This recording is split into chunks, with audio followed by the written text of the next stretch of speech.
Hello, everybody, and welcome back to another day of 30 NSG. On today's episode, we're going to be talking about The Last of Us Studio Naughty Dog is cutting developers. We're going to be talking about Bungie seems to be embracing generative AI for game development. And then we're also going to talk about the review process.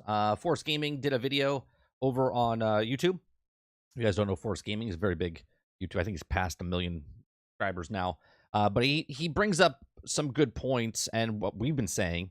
And since we're a nobody on the internet, it's nice that someone else is also thinking that actually has some sort of following that people can see and how broke the review system is.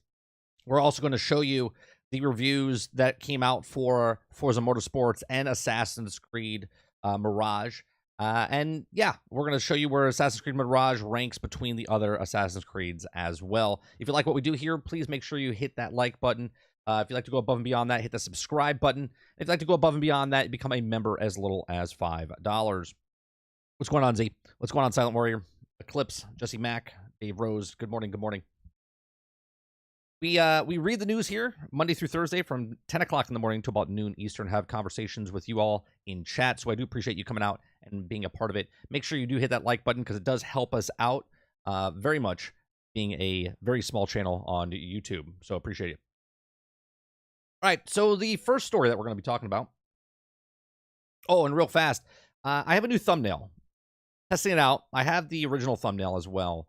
But let me know what you think, because reading the news, we have the other thumbnails that we've been using. I want to try something out to see if this thumbnail is going to work better or not.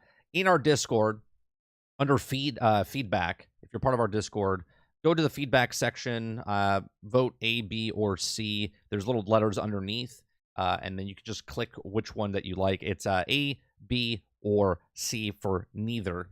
You don't like the other thumbnail that we've been using. We don't like this thumbnail you've been using. And then I'll try to come up with a different thumbnail. But help us out here, but giving us your feedback. Don't put it in chat here because it's not going to do anything. I want to see like a overall vote to see what people are more.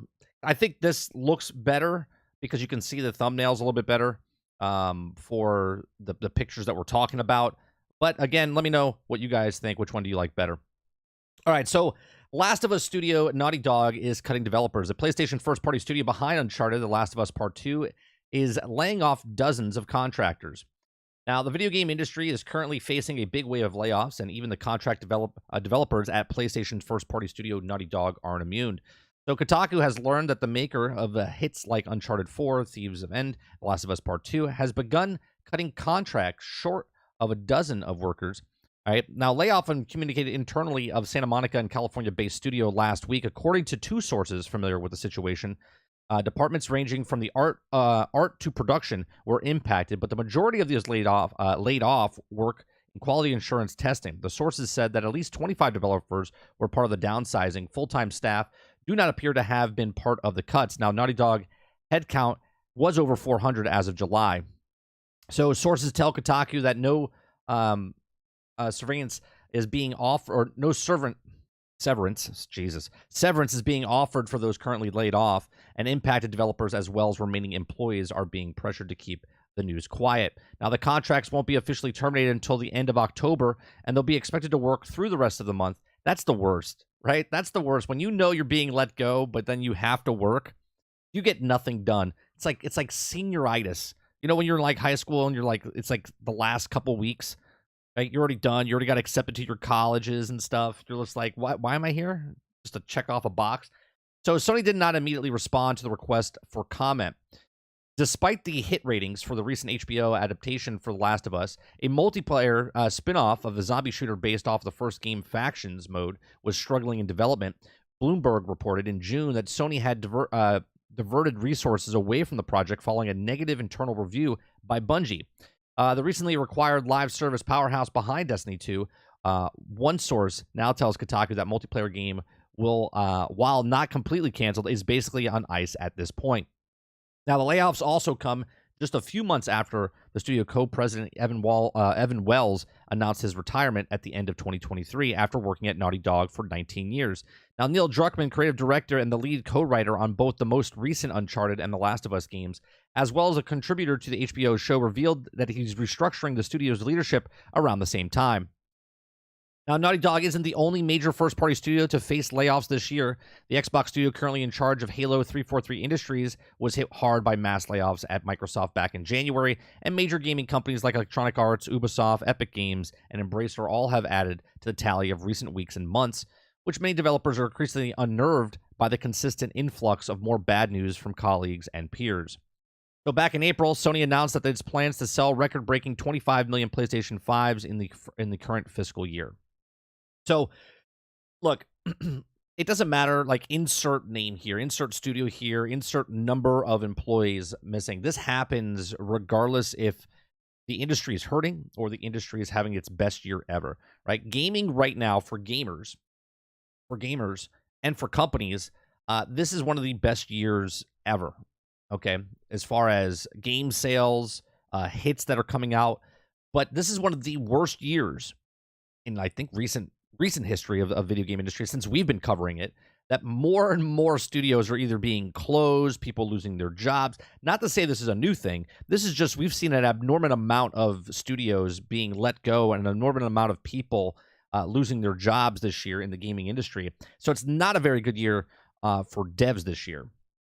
So what do you guys think of this? Do you think, obviously, with the factions, The Last of Us Factions multiplayer that was supposed to be coming out as a live service game, since Sony picked up Bungie basically said, no, we're not putting this out. You know, you paid us $3.2 billion or $3.3 billion to come into your company. You're giving us to look at this stuff, and we don't think this is going to be suffice putting it out. So they kind of just shelved it, right? It's not canceled, but it's just kind of delayed or put on the shelf. And this happens in Hollywood a lot with movies, right? Movies are being filmed and shot, and sometimes they're just not ready to go out into the market yet. So they just put it on the shelf. It's in the can, as they say, and it's just put on the shelf until a later date. So maybe that's what they're doing here, right? They're like, you know what? Right now, let's just wait. Let's not release anything until something else comes down the line, and maybe that's why they're shelving it. Who knows? As far as the layoffs, this is the least amount of people that we've seen, right? It says laying off dozens. Now, it's only, I think the last time I saw it was like about 20, 24 people, 25 people. So again, that doesn't make it better or worse. But, you know, Embracers just let off a couple of 100 of people. And then who just recently let off 800? Oh, Epic Games laid off almost 800, 900 people in their company as well. That's what happens in this industry. This industry, why I compare it to the film industry all the time, is because when I went to school, going into this industry, you know that you're not going to have a stable paycheck, okay? You know that you're going to this industry, if you're going into computer animation, if you're going to game design, if you're going to show pro, if you're going to the film industry, this is, if your job as a student going to school. I went to Full Sail, right? And Full Sail, as soon as you're done, you get tossed into, you get real world experience right when you're there, and you're already built up to it. So, for instance, when I went to school, we were doing 13-hour days. Okay, we were doing 13-month nonstop. Okay, 13-hour days, 7 days a week. Right? They were preparing us for what's going to be in the industry as far as the film goes. Now, as game designers, they also do the same thing. I don't know what they do now, but they get you ready for what the industry is, what you're going to be working on, how long you're going to be working in the industry, like hours per day, and then go to class, and then do your homework. And then it was this nonstop program back when I was at Full Sail, and this was back in the early 2000s. Okay. They get us prepared. So people in Show Pro are people that get the concerts ready, set up the stages, set the lights up, do everything for the artist. And if they get signed to, let's say, like a Taylor Swift concert that's coming up, okay, and they get to tour with them, that's like the buku bucks right there, right? That's what you're looking for. And when you're on that job, you're looking for your next job. So when this tour is done of like 50 cities, then you have someone next to work with. When you're working in the game development, you want to get in your foot on the ground floor and try to work your way up And then you know that, hey, if I'm working for EA or if I'm working for Ubisoft or I'm working for Rare, you get to work that industry and you have a full-time job until you don't. Same with the film industry. Film industry is you're contract workers, right? Like you work on a commercial, then you work on a feature film, then you work on a television show. But what the show pro people are looking for is that long, consistent concert that they're always, or a venue that's constantly always having concerts come in, right? If you're working in film, you want to work on a sitcom because a sitcom is consistent work throughout the entire time, or you want to work for a sports team, but not like a football team, because a football team, they only have 16 games and 8 of them are played at home. You want to work for a basketball team, or you want to work for a hockey team. And if you can get into a stadium that has a hockey and basketball playing in the same stadium, you're constantly working, right? And when you're a game developer, you're looking for that long-term deal where you know you're going to have a job for the next 4 or 5 years. But even then, when the game comes to an end, you know, well, I got to start looking for another job, unless the company has another job already lined up for you. And they're like, hey, you worked your ass off. We're going to move you on from this project to the next project. Right? This happens all the time. This is what the industry is. This is what people... So I always look at this and go, how are these people surprised that they're losing their job? It's a dog-eat-dog world, man. Like, you have to bust your ass. What have you done for me lately? Okay? And what I mean by that is, what job did you work on? People want to know, well, what did you work on? If someone goes, well, we worked on Last of Us, they're like, oh, okay, so that's a good game. Okay. But if you say you worked on Redfall, people are like, oh, yeah, I don't know about, right? Like, what have you done? It doesn't matter what your credentials are. It doesn't matter anything. It's what have you done for me lately? Okay. Let me go to chat and see what you guys are saying. Good morning. What's going on, Behemoth? Get rid of the Q&A department. It all makes sense now. The game's come out broke. The Q&A department is probably one of the first things to go in most companies. Rotating door all the time, Silent. Can't wait for Diablo 4 live stream. That's at 2 o'clock today, right, Behemoth? What's going on, D-Money? Been seeing some Axe gameplay. Absolutely atrocious. When you realize there's levels to this and you can't appreciate Starfield, even though they still mess as well. Just better, though. Oh, AC. I was like, what's AC? Or Axe. AC gameplay. Absolutely atrocious. Okay. What's going on, Water? Okay, what's going on? Good morning. What's going on, Dolphin? Most of the layoffs were Q&A, though, right? Still a bummer. Yeah, it doesn't really matter if it's contract work, if you're a production designer, if you're an art department. Like, there's lots of people that lose their jobs, but they know going into it, right? It's almost like you work in the regular business world, right? You kind of want that salary job more than the hourly job, all depending, because you know if you have salary, no matter if you're late to work or whatever, you're still making that same amount of money, right? Like, one week you work 45 hours, next week you work 35, but overall you're still making the same amount of money. Where that person that works day in and day out by the hour, they have to put in 40 to 45 just to get it, Silent Warrior says, do you think Bungie, being in the crisis mode themselves, affected the ability to provide resources to Q&A? These 10 live service games that Sony is trying to push out. I do believe that has something to do with it, and we'll see what the quality is, right? We can speculate now about the live service games, but until they start coming out, it's all hearsay. The Last of Us multiplayer and Star Wars Old Republic remake in the same situation can get put away for a while. I'm actually kind of okay. You know me, Jesse. I didn't want the Knights of the Old Republic or Star Wars The Old Republic remake. I was like, just leave it the way it is, because they were talking about changing like the fundamental story and stuff. I was like, if you're gonna remake it, just keep it the same, but don't modernize it for the world today. Game designers are so specialized now. Yep, new projects or you're gone, right? And as a game designer or game developer, what you want is to go from one game. So if you work for EA, right? Like if you're working for EA Madden, right? You're a game designer. As long as they get rid of people all the time, believe me. But if you're working for Madden, after Madden is the next Madden. Right? That's like the cakewalk job. You're like, hey, what are we working on after this Madden? We're working on the next Madden. What are we working on after the next FIFA? We're working on the next FIFA. But when you work on a game, you're like, all right, well, we're working on Immortals of Avium. Well, what are we doing after this? I don't know. We have nothing. We got to wait. Holding pattern. Let's see how this game sells. and it didn't sell. And then what happens? They let go of half the studio, right? That's what happens.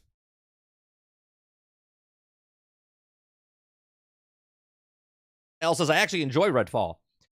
You enjoying something, Elle, doesn't mean the game is... I like shit games all the time, right? But Redfall fundamentally is a bad game. It came out broke, buggy, unfinished, the NPCs, so much so they know it's so bad that they have to fix it. If they were okay with it, then they wouldn't touch it. They'd be like, nope, we're good. We're ready, right?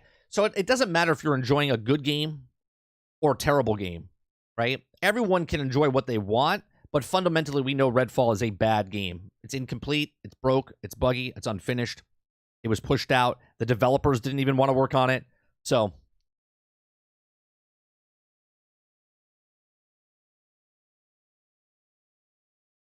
I've worked a lot of different industries, and all the fields have layoffs. Although AI and entertainment industry will be interesting. We have a next industry, Bungie. We have a Bungie thing talking about they're going into a adaptive AI. I started on the project team in 2016, where Microsoft, that is now clear from day one, they expected us to gather data so they would automate it and then get rid of us. Yeah, that's the worst, right? When you know that you're going to be replaced by the thing. It's almost back in the day, Z. It's like you training somebody, and then you know that person, once you're done training, is going to take your job, right? That's exactly what's happening now. They're like, hey, I need you to work on this and get this all ready. So when you're done working on this, this is going to take over your job. I mean, I enjoyed Diablo 4. Hopefully today they give me a reason to re-download it again. I'm going to stick with my prediction, Water. I think the game will come back around Season 4. I think Season 2, not enough time. They can make changes and do stuff, right? And here's the thing about Diablo. Let's say Season 2 comes around and all of a sudden they make these whopping changes that brings everyone back. Why couldn't they do this from the beginning? And if they can fix it that fast, that should also worry you, because that means they choose not to fix it that fast. You see what I'm saying? They have to fix it fast now because it depends on the monetization that they're missing out on, okay? And the player base that's dwindling, right? Because we might look at it and go, well, there's 200,000 people playing consecutively, but really what they need is 400,000.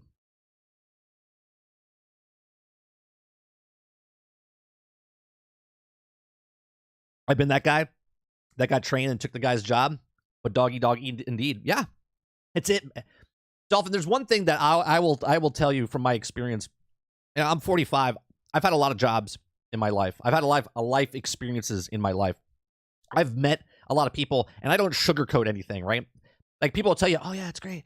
I will tell you the real world and what actually happens in the real world, right? I'm not blinded, and I'm not skewed either, right? I see the situations that happen and the way certain things work, right? I worked for EA as a QA tester, right? I worked for Madden back in the day. I saw how the upper management treated the lower management. I saw the people that, like Water's saying, crunch time hours. I've seen how people came in and got spit out, right?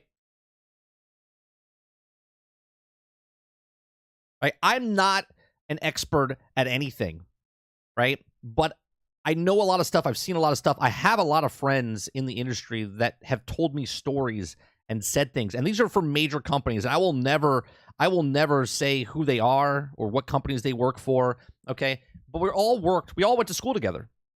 Just because I was in the film program and they were in the computer animation, or they were in the show pro, or they went to game design, we all went to school together. It's almost like being a part of a fraternity, right? It's like your alma mater, where you go to a school, you went through the trenches of what that school was, and now we all had jobs in the industry. We all made it, right? In my class alone, okay, there was 500 people that came in on day one. At the end of graduation, okay, how many people do you think out of the 500 made it to an actual job in the industry, just in film, right? Take a guess. Out of 500 people, after 13 months, how many people do you think, and technically I'm out of it now because I haven't been in the industry for a couple of years now, right? But I had a 20-year career inside the industry. How many people do you think made it in the industry out of the 500 people just in my class?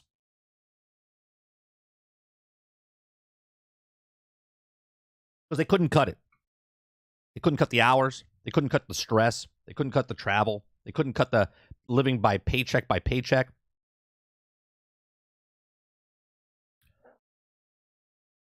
They couldn't cut even just competing with other people that were going for the same job as them. Behemoth says 20. L says 10.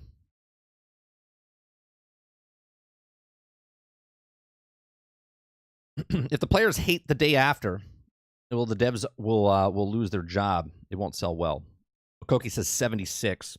I like the specific number there. Like, it's not a round number. He's like 76. 76.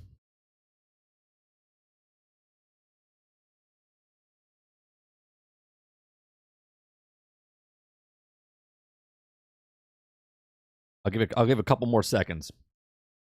Dustin says Fallout. Yeah.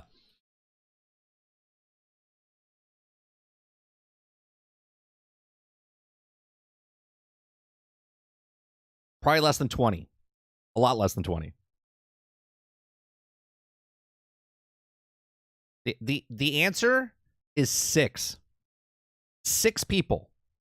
6 people made it to the industry. Okay. One of the guys that I worked with became an editor, got a full-time job. I think he was there as far as about 3 years ago. He was an editor for NFL films. Okay. An editor for NFL films. I have another person that became an AD and became a very good AD and worked on lots of big budget movies. Okay. And that basically became because of just coincidence of how he met certain people working on certain jobs. Okay. Myself, I got right into an unpaid internship with MTV. And then I went from MTV into reality television that worked into feature films, that worked into sporting, right? No, AD as assistant director, Makoki. Assistant director. There's a first AD and a second AD. Those are the people that kind of wrangle everybody, keep everything on track. The first AD keeps everyone on track. The second AD helps them. And then there's like production, lead production assistant and so on and so forth. Then I had another person in our went into the art department and went on to be a art department person and worked on massive commercials and continues to do it this morning. Good morning, Jones. Still to this day, still works in the art department. And then another person became a director of photographer, right? Worked his way up from being a director of photographer. Was busting his ass being a gaffer and a grip, a gaffer. Worked all the part of that industry. Worked in the camera department, and then became a director of photographer. And then works for major companies now and does commercials and whatnot. Okay, but 6 people out of 500, right? And that's one class for 1 month. All right. So in that school, we had every month a new class would come in, right? And it was a nonstop 13-month program. I think now it's a 24 or 22-month program. I forget how it is now. It's a lot more money, a lot more stuff. But back then, every month, a group of people would come in, and halfway through the year, you would lose half your people because they couldn't do it, right? Or they would take a job thinking, well, I don't need this. And then they would join a thing, and then they couldn't cut it and take it off, or they spent all their money on something and then couldn't make it, didn't like to travel, didn't like to do anything. I had a close friend who got the edit videos for baseball team. Another friend went to school and she works for NFL football team. Yeah, that's what you want. You want that official job. A lot of people come out of school and they work at like Hollywood Video or the movie theater. So I can assume a lot of game developers or game designers or programmers that come out of school, right? They work for major companies and work for big titles, and some of them don't get to make it. They make one game and they're gone. They're like, I don't like that feeling. I don't like that feeling of crunch time. I don't like that feeling of being away from my family. So no matter what industry it is, it always happens. And obviously in the gaming world, they make these headlines and then stuff like I'm supposed to look at Naughty Dog and be like, or PlayStation and be like, How dare you? How dare you fire people? And that's just the business, man. That's just the business. You're known going into that business how the business is. So the people that can't make it or break it in any company or any business they're going to get let go.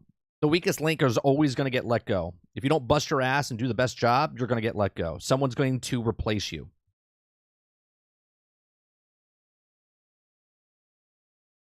And this is why people like doing their own jobs, right? They have their own businesses because then they can't get fired, right? They can't get fired. The only way they get fired is if their business sucks and they're not providing a good service, and then they go under. That's just the way it is. I feel like it's better to start low on the totem pole, like a grip or something, then work your way up to director. Fresh out of school, you might not have the experience needed. Some people come out and they become director right away, right? Maybe they have an idea. Maybe they get someone that they know that has money, and they put something, right? People that were at UCF back in the day that made Blair Witch, they maxed out a couple credit cards and got it to theaters, and it became a hit, right? Kevin Smith, did a lot of stuff where he put on credit cards, made Clerks, and it became a hit, and then he became and directed a whole bunch of stuff. There's always the other part of the story, but what they don't tell you is that Kevin Smith struggled for a couple years on Quentin Tarantino worked at video stores and worked for decades before he got his break. They don't tell you any of that stuff, right? I mean, obviously Quentin Tarantino we know, but a lot of people don't tell you that. They think it's like overnight success. But you're absolutely right. Always start at the bottom. That way, when you get to the top and you tell people below you what to do, they respect you because they know where you came from, not just handed a silver spoon.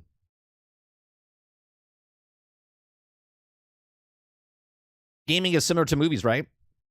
You get paid to make the thing and then fired once you're finished. Yeah, and this is why I always make the references, Jones, for people, right? You're a contract employee, and then this is why I'm against them going to the union, right? A lot of people are like, "Oh, we're gonna make it all union and we'll be fine." No, you won't, because the companies are against the unions. They have to use the unions because of the contracts and stuff they do. But soon as those unions basically go on strike or whatever, right? Now you're hurting the other companies. So they'll just make independent films. They'll make independent games. They'll work with people that are not in the industry or not part of the unions because they don't have to, right? It's just the way it is. That's how it works, bro. Be the best or you're replaced. That's it. Take pride in your work. I guess it's raw talent versus experience, too. Some people are born with incredible musical talent. Others can get there over time. Sure, but some people that have the super raw talent never get the break because they're just not in the wrong place, wrong time. Here, let me tell you. I'll tell you a quick story, okay? So I went to school with a buddy of mine. He no longer works in the business. He only worked in it for like 3 years, right? I was double booked, okay? I was working on one movie, and then another movie called me up and said, "Hey, we would like you to work for us." And I said, "Well, because I'm a person that once I start something, I want to see it through. I don't care if it was a shitty film or whatnot. I promised somebody that I would do the job, so I'm doing the job." Then another person called me up and I had an awesome opportunity to work with something. But at the moment, I was working on this job and I couldn't do it. So I called my buddy up who didn't get his break, okay? I worked with him on another job. He was just a PA for me. And I said, "Hey, this job's coming up. I can't take it. Would you like to do it?" And at first he was like, "Nah, I don't want to." And I said, "I think you should take it because, it's a good opportunity, right? You want to get your foot in the door." He's like, "I'll let you know," right? And I was about to call somebody else, and he called me right back. He's like, "I'll take the job." And I was like, "All right, I'll let him know and I'll give him your contact information." So now he took the job. And when he took the job, he got to work with Jay Roach. Okay, those of you that don't know who Jay Roach is, he's a very well-known person in the industry.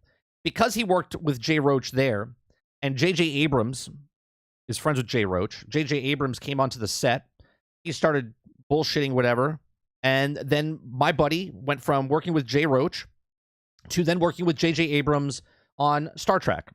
And then from that, he worked on the other Star Wars movies. Now, regardless if you like those films or not, or you think they're trash or garbage, because the guy picked up the phone and because I didn't take a job. Now, to say that I would have been on that and I would have met Jay Roach and me and Jay Roach would have hit it off and then I would have worked with J.J. Abrams and then I would have worked on those things, that's here nor there, right? Everyone makes their own path of what they're doing.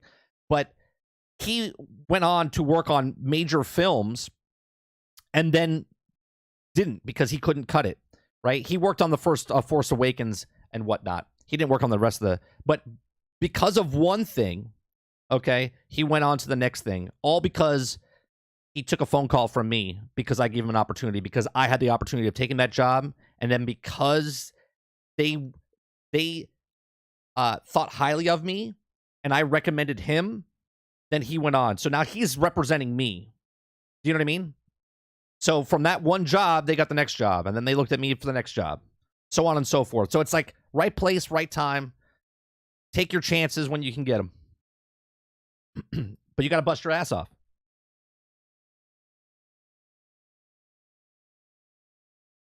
Star Trek was 89. So it was trash. Yep.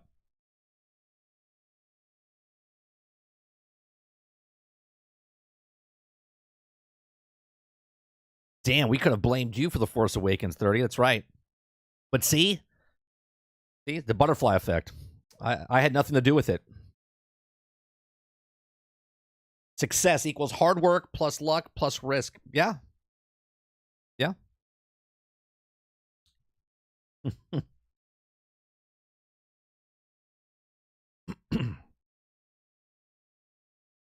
All right, next story. Bungie seems to be embracing generative AI for game development. So a recent job listing of Bungie pushed towards...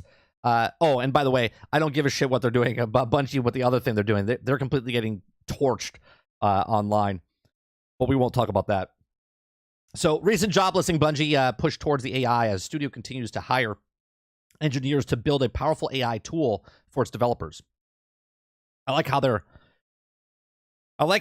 marketing that, right? It continues to hire engineers to build a powerful AI tools for its developers, right? Right. To help you be a better developer by AI taking over your jobs. Bungie's renowned video game developer responsible for titles like Destiny and Halo and recently announced Marathon appears to be wholeheartedly embracing the transformative potential of generative AI or Gen AI technology for its video game development and other initiatives. Now, the revelation comes from a company continues to expand its recent establishment, machine learning team. Last week, the Destiny developer posted a new job ad for a generative AI lead tools engineer on its career website, and that has since been taken down. Related, Destiny 2 reveals that the new Festival of Lost... Bungie ramping up the generative AI initiative. Yeah, the job description paints the vivid picture of the company's commitment to incorporating Gen AI seamlessly into a game development process. The chosen candidate will play a pivotal role in steering a team of engineers responsible for generating a Gen AI tools to various workflows and systems.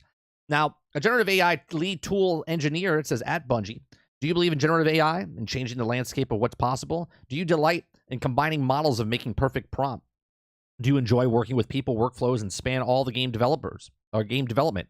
Would you like to work in an AWE-inspiring world that brings people together, collaborating, encouraging industry's talent, and company that values work-life harmony and the invest of creating an inclusive workplace for everyone and every employee? As the lead tool engineer, Bungie's central technology organization, you'll be partnered with an area of experts and drive development to software that allows tools and systems to interact with the Gen AI models. In this role, you'll be collaborating with teams across all Bungie, empowering studio developers and reducing toll by giving them the access to power AI tools. Responsibilities are guide a team of engineers integrating Gen AI tools and workflows and systems, collaborating with artists, designers, engineers, and more possible to build solutions that improve their work, partner with areas of experts and build production quality code, be a drive and advisor technical decisions making across the studio regarding tools and integration, and manage engineers pivoting support, mentorship, constructive feedback, and career developing coaching. Okay. So do you believe in generative AI? It's changing the landscape of what's possible. Do you delight in combining the models of making a perfect prompt? Do you enjoy working with people and workflows? They span the game development. So he talks about that. Senior data science, machine learning AI as well. Okay. Bungie is actively seeking a senior data scientist to play a pivotal role in a recently established machine learning team. Supporting to direct the machine learning, you'll be entrusted with the responsibility of scoping, prototyping, and deploying machine learning models that will underpin organization generative AI initiative. As a data scientist at Bungie, you'll be leveraged to experience the data analyst, data science, and engineering to build a machine learning service for the games and create internal tools and empower Bungie teams to continue doing what they do best. Most importantly is your work will be essential in creating an AEW-inspiring entertainment experience designed to bring people together. Okay. So it's not entirely clear what kind of AI tools Bungie is working on and which disciplines will take advantage of these tools, but the job posting suggests that they're mostly focused on analysts and research and marketing. It's possible that Bungie is developing tools for tasks such as script writing, similar to Ubisoft's in-house AI ghostwriter tool. And in any case, evidence that the company is highly interested in AI and is rapidly expanding the AI's machine learning teams. Make sure to follow Destiny outlined on their bulletin. So there you go. So they're doing this. Now I don't know if you guys watched the Unreal event yesterday. They had a live stream talking about the AI and how they're building certain things, and they have teams of people. And now they're making game development so much easier. So, like, if you want to build rocks, and then you can make multiple rocks and make the landscapes easier, or when you put a path down, it puts lights on there automatically for you, and you can space them out. They're linked together, but they're not. So there's tools that let the AI help you and make your job easier. And then there's things that basically it's going to be learning stuff that they don't really need you. So instead of having 10 people doing the work and getting better, they can have one person doing the work. And the reason that I'm bringing this up is that we've talked about in the past about developers talking about how AAA games are unsustainable. Okay, not that they're unsustainable because there's just too much work going on. No, they're unsustainable because they're blowing up in expenses. Right, $250 million, $300 million. Grand Theft Auto 6 is supposed to be like over $1 billion, right? Like they've blown up so much that they're gonna hit a wall because they won't make that money back. Phil Spencer said the reason that Game Pass, that big companies that don't have like what EA or Ubisoft is doing, where they made EA Plus or they made Ubisoft Plus, they're struggling to make a game where EA can take a risk on a game like Immortals of Avium, where other companies can't, right? Because Madden pays for all that, okay? They'll just close that studio down and they'll try something else, where other companies can't do that because AAA games are just blowing out of proportion. So how do they lower that cost? Well, they lower that cost by making the people make the tools to make it easier and then firing everybody, right? Do you see the correlation here of why all these companies are, firing all the people? But yet the AI tools are becoming more and more prevalent inside the industry, right? Where one person can do the work of 10 people because they have to keep it down. Sure, if you're a worker and you don't get fired, and let's say that you make $100,000 a year, but now you're working on 5 people's jobs, they'll give you a raise, and maybe now you make $125,000 or $150,000. You're happy because you're making more money, but you just took out 9 other people's jobs. Okay, doggy dog world. Okay, so you got to work your ass off. You got to make sure that you're the person that's doing the job correct over everybody else. And the AI is just going to push those people out more and more, faster and faster, because people are teaching the AI. The AI is then learning. The AI, the other developer here, the stats here, senior data scientist. What do you think the data is for? Right? What do you think the data is for? The data is to take all that data and bring it in so the AI can learn all the things. They were talking about this for Halo, right? The NPCs in Halo are learning from what you are doing against them. So if you jump around and do all this stuff, the AI sees what it's doing and learns from what you do, and the inputs goes in and goes, okay, when someone fights me. So then, because there's less and less people playing each of these games, because there's so many games out there now that are first person shooters, and they all can't have millions of people playing them. It's impossible. So they have to make it look like there's millions of people playing it. And this is why they're doing AI technology, where the AI is learning what the player is doing.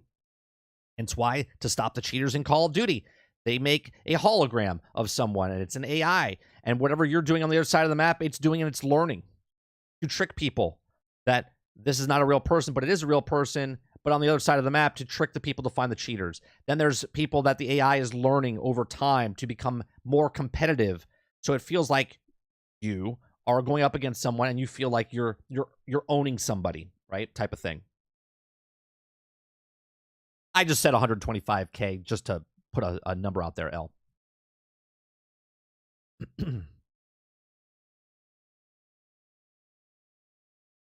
L says, good for Bungie. Good morning, guys. What's going on, Kylo? What other Bungie thing is going on? Quick recap. They put out some sort of Hispanic Heritage Month.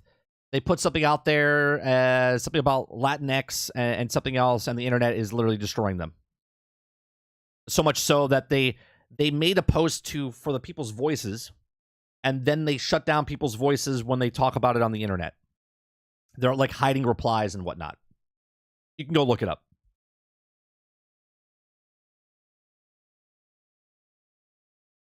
I know something with Destiny's lore. You're gonna keep my fingers shut.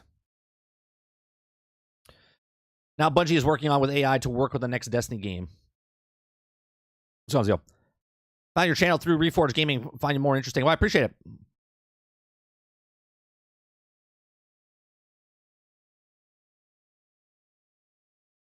I do hope it backfires on them. I don't know. I think it's going to backfire, not specifically on Bungie and Boo. I think the industry is going to buy. It's going to backfire on the industry itself, right? Like I believe that there's tools that you could use. Like for instance, here again, I'll go back to film industry, right? When I was a first AC, now I'm coming in at the tail end of being a first AC. Now, those of you that don't know what a first AC is a focus puller, okay? A person that, when you watch a movie, if you see like a rack focus, something in blur, movement, it's keeping it. There's no autofocus in film, right? There's no autofocus.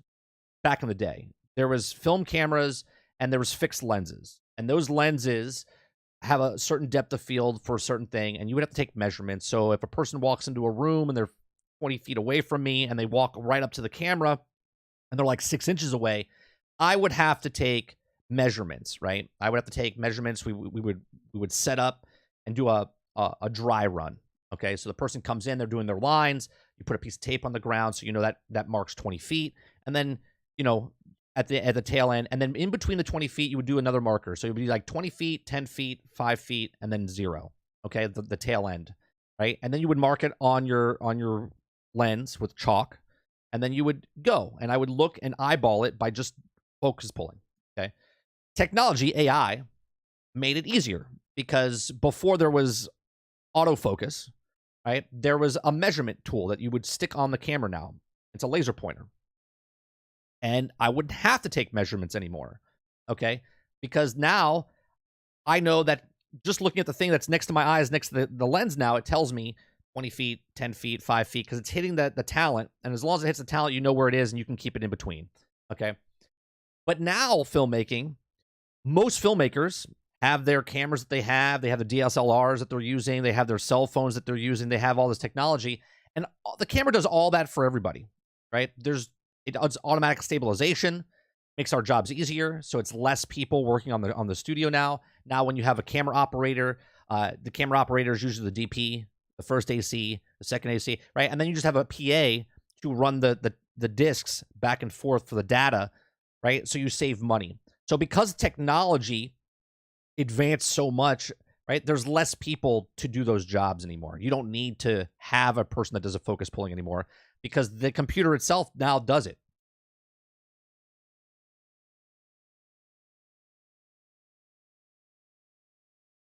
Come on, 11. Caught that overnight New Zealand for Mirage. Loving the first hour. Loving the first couple of hours. We'll talk about that in a second as far as reviews. Force Gaming did a nice video about what's wrong with the review process in gaming. Embu says, Bungie is hella tone deaf. They make a post about the Latin community about the silence them, and then they make a post saying that they don't like the layoffs. they're hiring someone to create something that will lead to layoffs. Yeah, yeah. It's amazing, isn't it? It's amazing.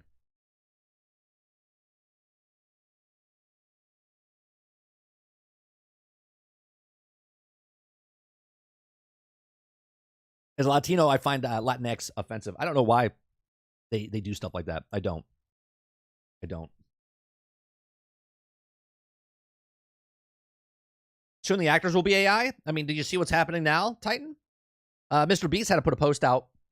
I mean, he's not an actor, but he had to put a post out because there's AI that is now basically doing deepfakes of these celebrities. Tom Hanks is also out there. He has AI like selling something with his likeness. Okay. I mean, I'm a nobody, but someone could do that to me as well, right? AI is taking over.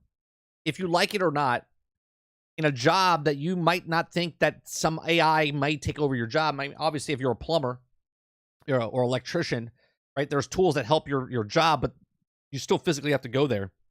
You still physically have to put the pipe on, right? I don't think there's going to be a robot that comes over that there might be a robot to do the actual pipe fitting or something, but you would have to have a robot for this, a robot for that, a robot for this, where a person can just do the job, right? But in the entertainment field, how does the businesses make more money? If the budgets keep getting higher and higher, how do they make more money? They can't. They're at a saturation point, right? They have to break $1 billion now, where a movie before would only have to make 100 million, and they would make tons and tons of cash. Games didn't have to sell 30 million copies. They only had to sell 1 million copies, right? Now it's completely different.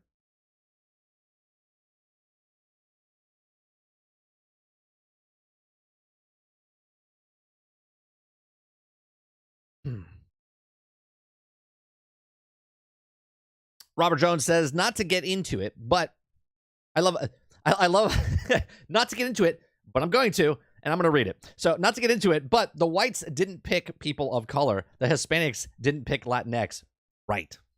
I used the AI the other day to apologize to my wife.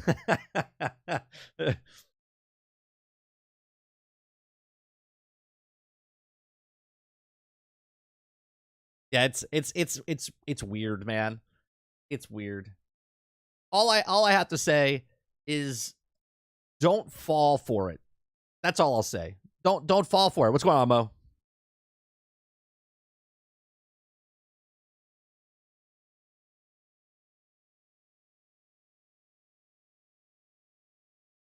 Like, wherever you grew up and all the people you hang out with and what you see with your own eyes every single day as you got to where you are today and what people are saying now, you know something doesn't add up, right? So just stay wary.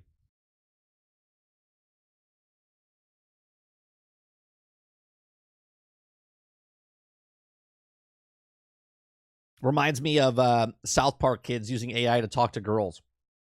It's crazy. I mean, did you see the thing that we showed last week when Snoop Dogg is now an AI that does D&D on the MetaQuest, on MetaQuest 3, right? Like that, think about that. People are smart. They're like, they want to make money. Snoop Dogg licensed himself to be an AI.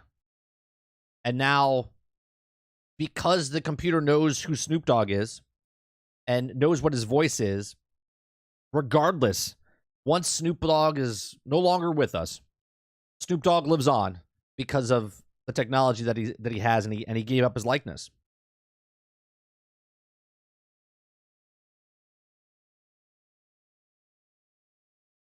Yeah, can you imagine, Kylo? Like, you could just take a photo of your math homework, okay? Insert it, the picture, and say, solve this picture, and the AI will then do your homework for you. That's insane, right? We're educating a bunch of morons, right? They think they're outsmarting them, but they're becoming dumber because of technology. I mean, obviously, I'm not against technology. I'm surrounded by technology. Technology makes my life easier. I can stream on the internet, right? I have camera changes and all the stuff that's happened to make it easier for me.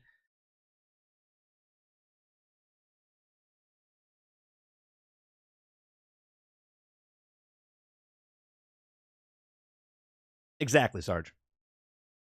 Exactly. See, my goal is to educate my son so when he gets older, he will be the leader of a bunch of morons because he will still be smart. He will still learn.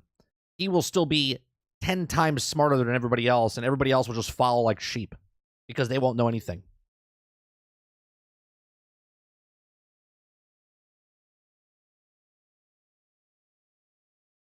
It's not about having tech. It's about how you use it. That's what she said.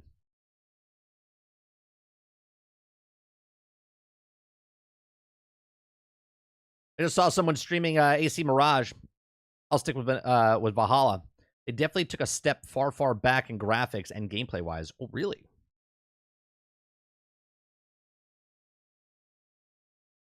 Well, let's go on to the next story. If you guys like what we do here, we do this Monday through Thursday, 10 o'clock in the morning to about noon Eastern. This is what we do. We read the news. We have conversations. And chat is 100% part of the show. And I do appreciate you guys coming out and hanging out with us. All right, so leading up to the video, all right, let's talk about reviews. We've been saying for years the review process is broke. Now, all the other YouTubers out there are now saying the same thing. I'm a nobody. I'm a nobody on the internet. I'm a minuscule. I'm a pimple on a pimple's ass on the internet, right? I've been saying for years that the review score is shit. It's garbage, okay? It doesn't really matter, okay? But it is what it is. And here's how it is. So right now, Forza Motorsports, 4 out of 5, 4 out of 5, 9 out of 10, 9 out of 10, 9.5 out of 10, 999, 8888, 83 overall, Open Critic and Metacritic 83. Okay, sorry. Right, then we have Assassin's Creed Mirage. Okay, 9, 8.5, 8.5, 888, 7.5, 777, 6, 4 out of 5, 4 out of 5, 4 out of 5, Metacritic 77, OpenCritic 76. Now, where does that take place amongst the other Assassin's Creeds? Okay, Paul Tassi, in his article, right, put it up here. He says, how does it stack up to the grand scheme of Assassin's Creed series? Here's a list of the highest scoring platform chosen for each. Okay, the highest one, Assassin's Creed 2, is 90. Assassin's Creed Brotherhood, which was my favorite, it was 89. Then you have Black Flag, 88. Assassin's Creed 3, 84. Assassin's Creed Odyssey, 83. Assassin's Creed 81, the original. Origins, 81. Revelations, 80. Valhalla, 80. Assassin's Creed Mirage, 77. Syndicate, 76. Rogue, 72. And Unity, 72. So it falls below average of where it's, where it would be. They say they went back to the basics and whatnot. I haven't seen gameplay or anything. I haven't watched an actual review myself. I'm not interested in Assassin's Creed. I said, I am glad that it's going back to the basics, but now you're saying like the basics, the graphics and stuff look bad. 83. That's right, Rose. Trash game. Trash game. Anything in the 80s now, guys. The internet, right? But can we just say that a game that comes out, there's trash games all the time that come out on Steam, okay? But a game that comes out in the 70s and 80s, can I be honest with you? No game that the main media reviews is going to be below a 70, really, right? It's got to be really bad, right? Like a Redfall, right? But 90% of the games that come out, 95% of the games that come out are never going to be below a 70.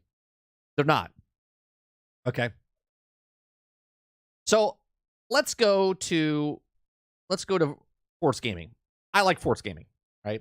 This is, in my opinion, I think he's pretty fair, right? Obviously, he's going to play games that he likes. He's going to review games that he likes. But I like the way he breaks down. I like the way ACG breaks down games. I like the way Skill Up breaks games down. Okay, they kind of tell you, is it worth your time?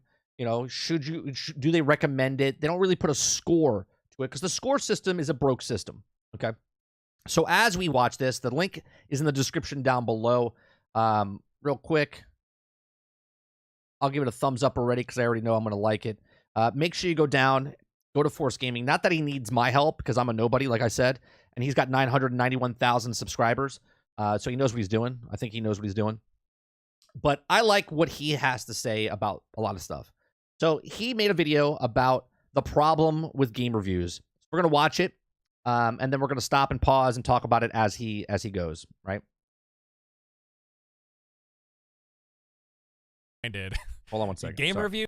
Every time a big new release rolls around, I am once again reminded game reviews have some major problems. Problem number one, most reviews are rushed. In a majority of cases, review codes are sent less than a week prior to release. On many occasions, in fact, I've received... Oh, and by the way, I have it running at 1.25. If it's a little too fast, most of you probably wouldn't even noticed, but 1.25 because it's 20 minutes long.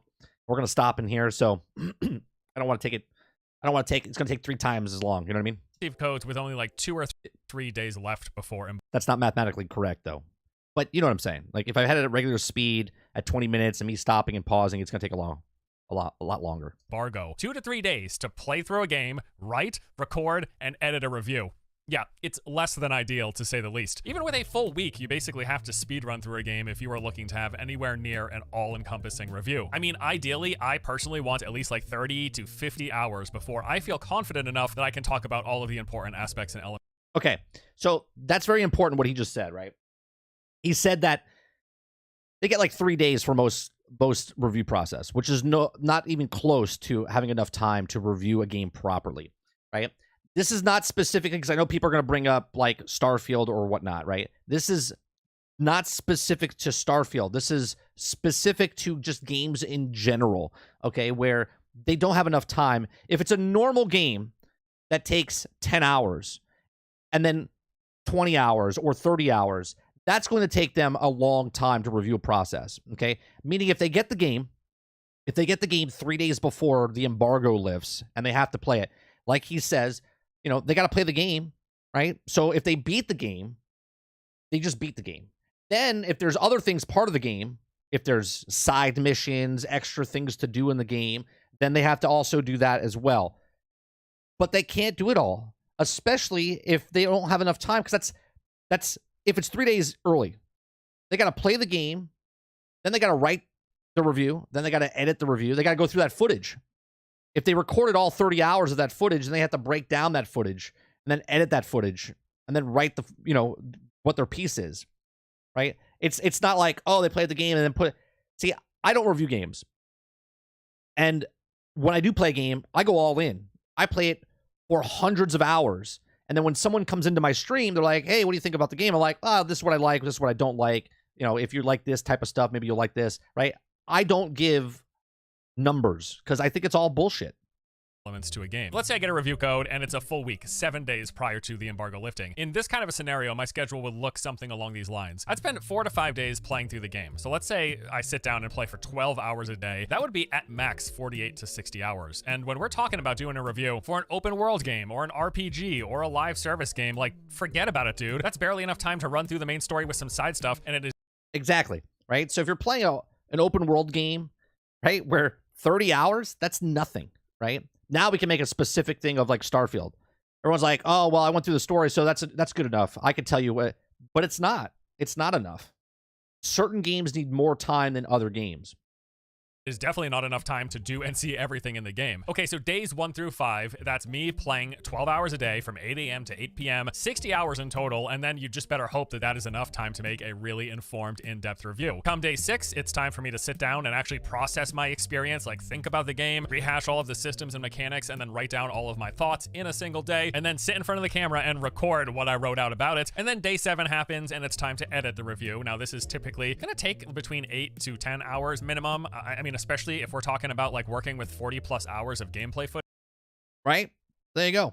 Right? So he's saying like it's not plausible to do that. So now when you look at the reviews of stuff, right? You look at companies like IGN or Kotaku or whoever, pick your, right? there's a lot of process that goes in. And then on top of that, they have to get their stuff out because now they're in the running of a marathon of who can get it out first to get the clicks first, right? Whoever gets that first is going to get more clicks than everybody else just because people are hungry to know the information. Magic Dolphin says, but why is this just coming up now? Reviews have been like this for years. I don't think this is coming up now. Dolphin, I could talk about something here for like 20 minutes, and then someone comes into the stream for the first time is like, what are you talking about? Right? Just because someone was talking about it in this day and age doesn't mean everyone's paying attention at that moment when people are talking about it. Does that make sense?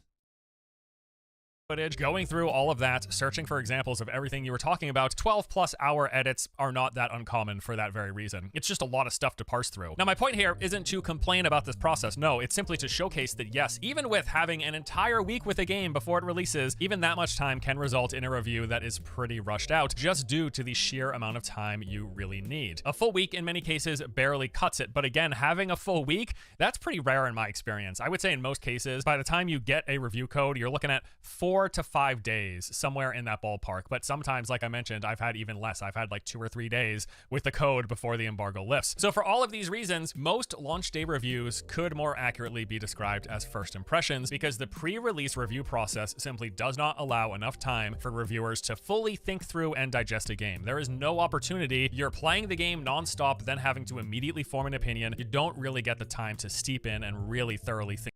Right. Like, you ever watch a movie? And then you like watch the movie, and then when you're done watching the movie, you have your initial thoughts. You're like, oh, I liked it. I loved it. I thought it was great. And then all of a sudden, you start having a little thought process. You're like, oh, that didn't really make sense there. Why did they do that? Right? Then you start to, brew on what the movie was. Then all of a sudden, someone else, you watched it with someone. What did you think? And they're like, well, I thought it was good because of this, and they make a good point.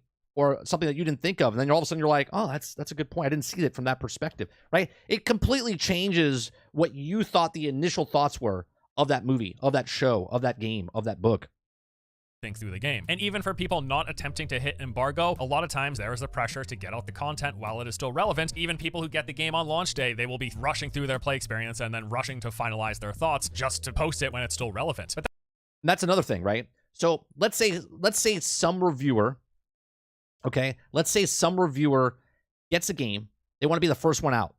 They go through we'll take a game like Cyberpunk, Starfield, anything that has RPG elements where they're smashing through. They're like, it's too much dialogue. There's just too much dialogue. They just keep smashing the A button or the X button to get through all the stuff, right? And then at the end of the day, they finish the game. They're like, finished it in 8 hours.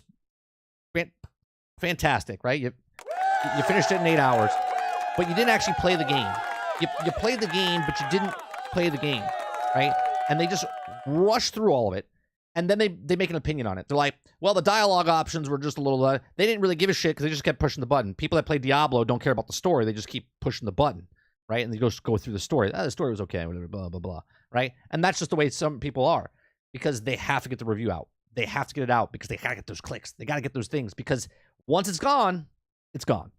that's only the first problem. Problem number 2 is that reviews are done in a bubble. Most reviewers, first of all, will only play through the game on a single system, whether that's a particular console or whatever PC they happen to have. And there's never enough time, as we just mentioned, to do multiple full playthroughs. Like, forget about it. That is... People play it on PC more times than not. If it's on PC and console, they'll play it on PC because it's a better experience for quality. But at the same time, now they do a review for PC, but then you don't know if there's problems with the version that you have, especially when companies, they try to hide their lower system. I'm looking at you, CD Projekt Red, okay? Where you wouldn't let any reviews go out of your old system. I wonder why. Is never happening. What that ends up meaning is that you only ever see and you only ever experience the game as it runs on the particular system that you're playing on. This impacts your exposure to both bugs as well as technical issues. You may or may not experience them. Once a game releases and there are thousands, if not millions of people playing on a wide array of different hardware configurations and different consoles, it is only then that we get a good sense of how good or not the game is on a technical level. But when you're putting together a review, you don't have access to that collective knowledge. There aren't thousands of Reddit threads or Twitter posts. Right. There's nothing to look up when you're making the review. I'm going to rewind that for just a second.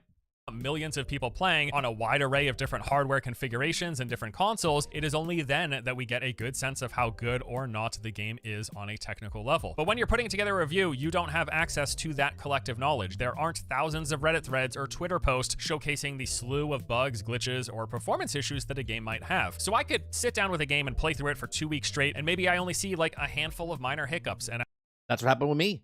While the world was burning Fallout 76 down when it came out, I played for 82 hours and had 0 major bugs. Little bugs here and there, you know, the T-pose or something like that, but nothing major, okay?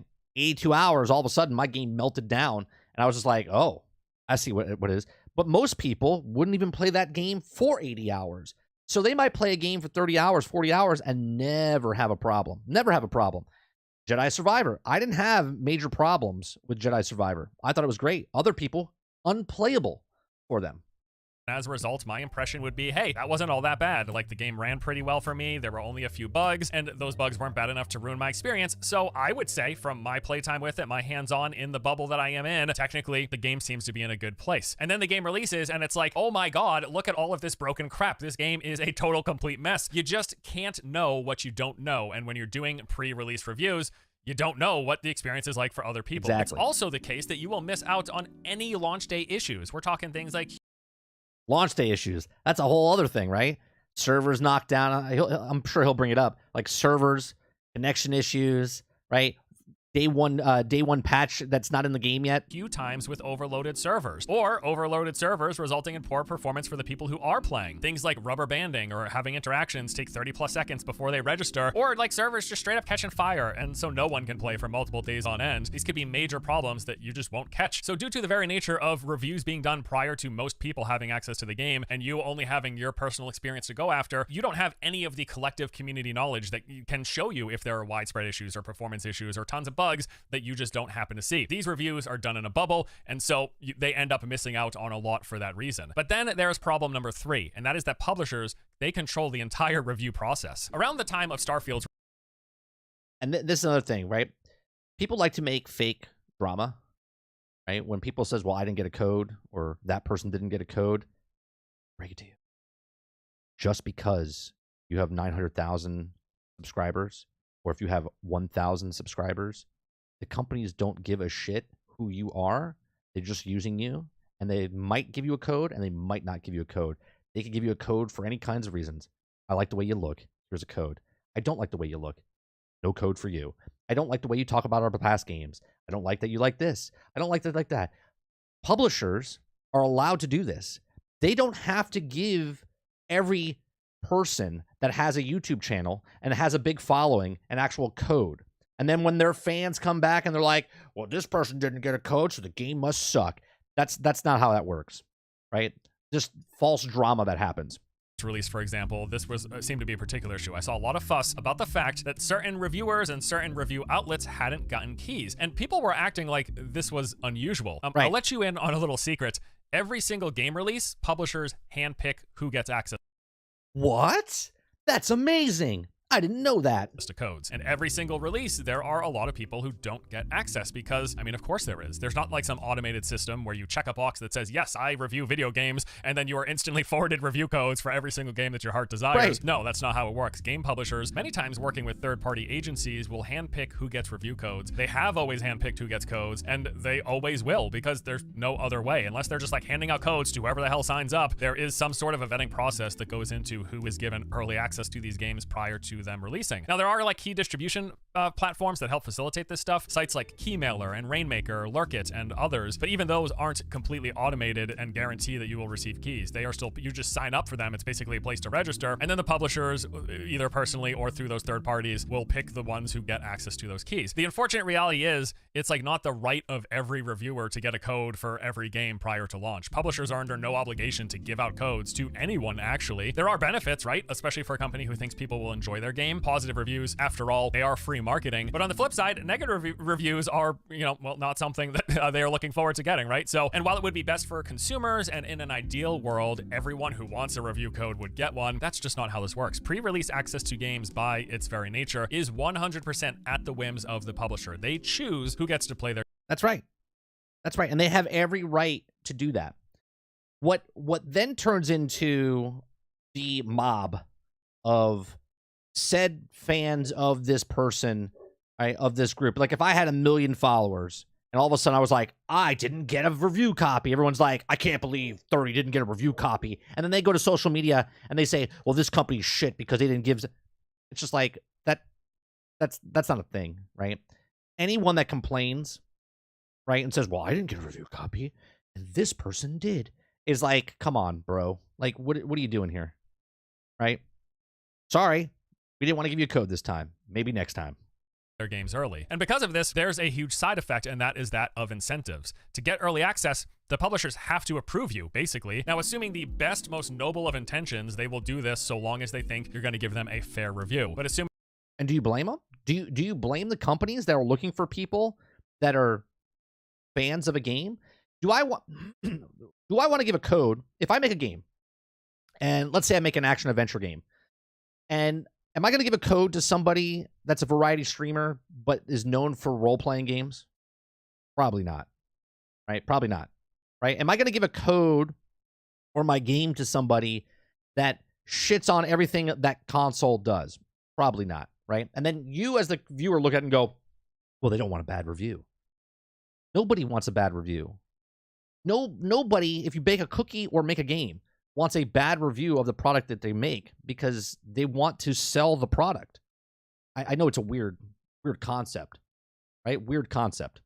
The worst of intentions, they'll only give you access if they think you'll give them a positive review, or at the very least that you will go easy on the game. Now, how individual reviewers navigate this issue of incentives, it can vary wildly. At the very least, consciously or not, you can certainly imagine how this is going to potentially affect the review process and how someone... This is why I like reviewers that are opened up about where they say, I bought the game myself. Because they have no loyalty whatsoever. They invest in themselves, right? They're like, well, I'm a YouTuber. I'm going to buy the game that I like or that I think I have interest in, or that I think that my people that are watching my channel would be interested in. And they buy that game themselves. And then they review it. Now, obviously, they can't buy the game themselves to get it early unless there's that 5-day early access if you buy the game or pre-order the game early, and then they can. But then in that 5-day early access, they're still behind times because they're not getting it. They're not playing ball with the rest of the group that had it a week early or 2 weeks early. They just get to play it 5 days early like normal people.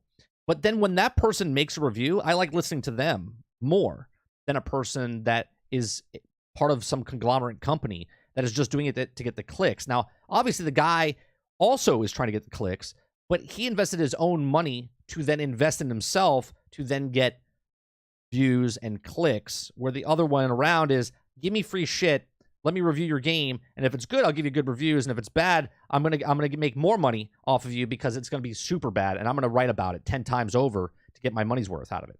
Someone judges a game and then what they express about that game. I'll say personally, I am in the position where running my own channel, I have the luxury of only reviewing games that I am already interested in. I don't have to, nor do I spend time on genres or games that I think I'm not going to like. So that's why I like Force Gaming. As a baseline, I tend to go into reviewing most games, at least with the assumption that there's a good chance I will like it. I'm not wasting my time on things that I have no interest in. I don't have to. Smart man. But it's also for that reason that if there's a game that I'm looking forward to and I get time with it and there are things I really don't like about it, I am more than happy to lean into those issues because it can be a huge disappointment. But yeah, I'm reviewing games that I'm generally expecting to like. If I don't like them, I will certainly talk about it. I do sometimes get the criticism that a lot of my coverage tends to be positive, but that's just because as a hobby and how I run my channel, I'm just talking about things that I enjoy. Right, and he's giving you his opinion on things. So a genre, like, again, I'm not going to watch somebody that doesn't play fighting games review a fighting game. I might like him, but if I really want to know what a fighting game is, then I'll go to someone that has a fighting game channel and that plays all the fighting games. And when I do a search, I'm like, oh, this guy knows what he's doing. And then you look at his review, and you look at his history, I should say, not his reviews, but you look at his history and you're like, oh, he plays a lot of fighting games, right? I'm a variety guy. I play all types of games. I play independent games, blockbuster games, doesn't matter. I'm not an expert in any of that sort, right? But I also never give or claim that my reviews are like gold because I don't give reviews. And if there are things that I enjoy or think I would enjoy and they let me down, dude, I'll blast it. You can run through my videos. There's plenty of room for criticism, and I'm more than happy to give it. So the less desirable aspect of this entire process of having to interact with publishers and request keys is, why do you or do you not end up getting picked? Was it because they don't think you'll give a fair review? Was it because they don't think you'll give a positive review? Was it because you made content in the past criticizing the company or some of their prior Could be all the above. games? Was it because they once sent you an email and you never responded to it and that really bothered them, so they blacklisted you? Sounds ridiculous, but this can absolutely happen. Remember, the people handing out keys, they are people, flaws and all, just like the rest of us. People can be petty, and it can definitely... No, people can't be petty. People are petty. happen. And the bottom line is, many times you will just never know. It could be any one of those things or none of them at all. Maybe they just decided they were very limited. They were only going to send out 30 review codes in total, and you simply didn't make the cut. I'll tell you, that's happened to me plenty of times. There have been tons of games, even just in the past 6 months, that I've been wanting to cover, wanting to review. I'd reached out numerous times, just never heard any. And I think with something like that, okay, he's got 991,000 people, almost 1 million people that watch him. You would think as a publisher or game developer, you would give this guy a code no matter what, right? But at the same time, you're like, if they know their game and they're like, well, if we give it to him, maybe that's not the clientele we're looking for. Maybe that's not the people we want to buy our game. Would it be more investment wise to put it towards somebody else that has more of what the style of people that we're looking to get the game? Some companies just don't look for, well, there's 1 million people there, so we should just give him a code and it'll work out for us. That's not how it works, right? You gotta assess what's better for you as a company, whatever it is, right? Like sometimes in a business, if you're a small little company and then all of a sudden you get your stuff into Walmart or Target, it could destroy your small business because you can't supply the demand that's happening in those big stores, right? So in that same type of sense is that if you're a small independent game, sure, you want to make a lot of money, but you also kind of want to work your way up, and you don't want to be all of a sudden just piled on, because if there's problems, then you got to work out all those problems. But if it's small and there's small problems, then it builds up and you work it out. It absolutely happens. And it could be any of those reasons. It could be none of them, like I said. Those are 3 of the probably biggest issues that I see with video game reviews. The great news is they all have one simple solution, and that is post-launch reviews. Post-launch reviews have no time constraints. They're not trying to meet an embargo, so they're not having to speed rush through a game to get it out at the same time as everyone else. The only time constraint here could just be like that of the reviewer themselves. If they're trying to upload 1 video a week, then maybe that just falls in within some time restraints there. But there's no embargo pressure and no tight, super enforced timeline that they're trying to... Right, and there's no reason to buy a game day one. There's no reason to not wait for a review to come out. Like, if you don't like IGN or Kotaku or Game Review or PC Gamer or all these other big sources, and you don't like the way they talk about a game, or you think they're being unfair of a game, then just wait. Just wait. Wait for someone, or watch somebody that you more align with as far as, like-minded. Not that you want to live in a bubble, but at the same time, this is why I always watch 3 reviews. I watch a person I like, a person I don't like, but disagree with sometimes, and then I watch a middle one just to see. And if that middle one leans more towards the good points of this one and the bad points of this one, or vice versa, it then gives me a full range of, oh, you know what? I'm gonna pick it up. Complete a review within. They're also not having to do their review in a bubble. They have the time to gather the collective knowledge, to see how things play out at release, and to account for a lot of the widespread issues that other people beyond themselves might be having with the game. And to problem number 3, they don't deal with it at all, because there is no need for them to interact with the publisher and get approval to get access to the game. They're just playing it post-release like everyone else. They buy the game, they play it, and then they share their opinions. So the way I look at it is like this. We've got 2 different types of review. Well, there's more, but for argument's sake, we've got the pre-launch embargoed reviews, launch day reviews, and then the post-release reviews. Reviews that come out prior to release should be used more of like first impressions to get the general gist of a game and what that particular reviewer thought of their time with it. But these reviews will never be all-encompassing. They will always be at least a little rushed, and are without question missing out on some pretty important details, like how did the launch go, and were there any widespread issues that I didn't personally experience. Whereas with post... Right, that's another thing, right? Where you have no issues because you didn't experience the issues, and then when everyone else gets it, they have the issues. Where post-launch, they can bring up the issues.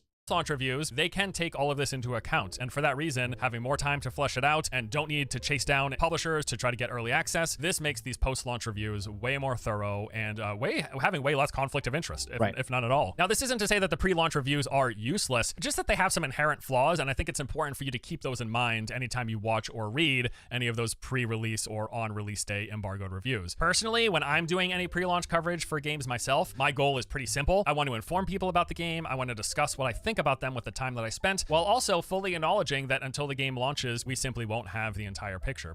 And this is why I like Force Gaming, right? He's not giving it on a scale of, well, the writing's a 2 out of 10, and and that makes the whole game. Like, it's ridiculous. The scale system of reviews, the whole review system is broke in the industry. I just hope to, with my coverage and these type of reviews, give some people a useful starting point, basically. But those three problems aside, there is another major issue that both pre and post-launch reviews deal with, and that is the rating system. That 10-point scale that you see when a game gets 7, 8, 9 out of 10, 10 out of 10, it's garbage. Actually, mostly useless. I'm sorry. Let's hear him say it again. 7, 8, 9 out of 10, 10 out of 10. It's garbage. Actually, that's right. It is. Mostly useless, frankly, because the why and how different people pick a rating is because it looks good on the title. Game, 10 out of 10. Game, 6 out of 10, right? All over the place. It is so individualized that combining all of these scores with tools like Meta and OpenCritic makes zero sense. But hey, I'm guilty of this myself. Many of us will still look at these aggregate review scores as some sort of reliable general impression of how good or bad a game is, and we really shouldn't. There was a time when the 10-point review scale was broken up into multiple categories with a weighted value based on importance. So for example, it could look something like this. Gameplay would be worth 3 points, graphics worth 2 points, visuals 2 points, story 2 points, and then performance worth 1 point. And that makes no sense. Why give one more points than the other, Then, depending after playing through a game what a reviewer thought about it, they would give a different to the decimal point score for each one of these categories, and then tally it up to see what the total score out of 10 was. Now, there's a reason we don't see outlets use this method anymore, because it's stupid. It is stupid. It's 100% stupid. But it at least provided some sort of a baseline framework for how we go about picking a number, as opposed to the common method used today, which for most reviewers really seems to boil down to, like, how do I feel about the game? Okay, when I think about the game, what feeling arises? Does it feel like a 7 or does it feel like an 8? Right. Like, what? Well, it feels like... Like, that's how it comes across, honestly, when I see most people attribute numbers to games. It's like they're picking numbers out of thin air. Instead of having a framework that sort of makes sense, even if it is stupid to boil a game down to decimal point values per category. Like, hey, is the gameplay of Zelda, is it a 2.6 out of 3 or is it a 2.7 out of 3? Like, right, what the fuck does it matter? At that point, does it matter? It's a 2.6, 2.7. What are we even talking about? Even though that is very dumb, that at least gave some structure to the process of slapping a number on a game compared to how scattershot it appears to be done today. And then there's the fact that most reviewers only use half of the scale, right? Like, rarely, if ever, is a game given below a 5. Right. Although it can be argued, and I would agree that most games people find worth reviewing are somewhere between a 5 out of 10, because every game below 5, nobody cares about. Like, when... Exactly. When a 7 might as well be a 1. This is why we make fun of the 80s. Any game that's in the 80s is literally mid, meaning the scale is literally 0, trash, 3, or 5, right? If it's a 90, it's 100, right? 10 and 9 are 5 out of 5. A 2 through 8 is mid, and 1 is trash, right? It's just garbage. And that's the actual scale system, right? So 7, 8, 9, 10. That's it. 7 is literally like beyond trash. It's like nuclear. Okay, 8 is trash, and 9 is amazing. When I see someone give a AAA game a 1 out of 10, I'm like, mate, how many games have you played? I don't care how buggy, unfinished, or unoptimized a game is. There ain't a single AAA title released in the past... Preach. Right? Preach. 20 years that is as bad as a 1. Have you spent any time on Steam at all? Have you seen the sheer volume of utter garbage that's released every single day? There are so many horrendous games coming out all the time. Those are the 1 out of 10s, not Anthem because it didn't have enough endgame or the story wasn't as good as you might expect from BioWare. Sure, you can not like it, but it's definitely not a 1 out of 10. Exactly. Right? Everyone that says Anthem is a completely shit game, like, the game itself was fine. It was the end game in a looter that you had to put in 30 40 hours to get to, and then go, oh yeah, not very good on this end. 10 game. 1 out of 10 games are released 30 a day on Steam. Like, that is the garbage that deserves a 1 out of 10. But then this raises the other question, which is, what do these scales account for? Like, what are they scaling against? Are we giving games a rating based on how they compare to all other games in existence? Are we rating them to how they compare to the handful of games we play each year, over the past 5 years, over the past 10? That's a good point, right? Let me rewind this right here. Are they scaling against? Are we giving games a rating based on how they compare to all other games in existence? Are we rating them to how they compare to the handful of games we play each year, over the past 5 years, over the past 10 years? Right. People, they're doing it right now, right? People are ranking Starfield up against Cyberpunk, which is just like, I don't understand. So every time someone reviews a game, right? So let's try to think of a game. So Mass Effect, when it came out, right? People, when that came out, was like the standard of stuff. And then everyone that made a game like Mass Effect, that game was it ranked against Mass Effect, or was it ranked against itself, right? Like, the graphics were good, this is what it was, this is the gameplay, this is the story. Then when Mass Effect 2 came out, now did they rank it against that? And they never rank it against Mass Effect 1? It's like, is it the standard of the game that comes out at that moment? Or is it like, we're now going back, like, this was the main game in 2012 and a game now in 2022. Are we comparing to that game back then, or are we comparing to a game in current day? Like, what's the scale? Does the scale constantly move, and there's really no status of where it sits?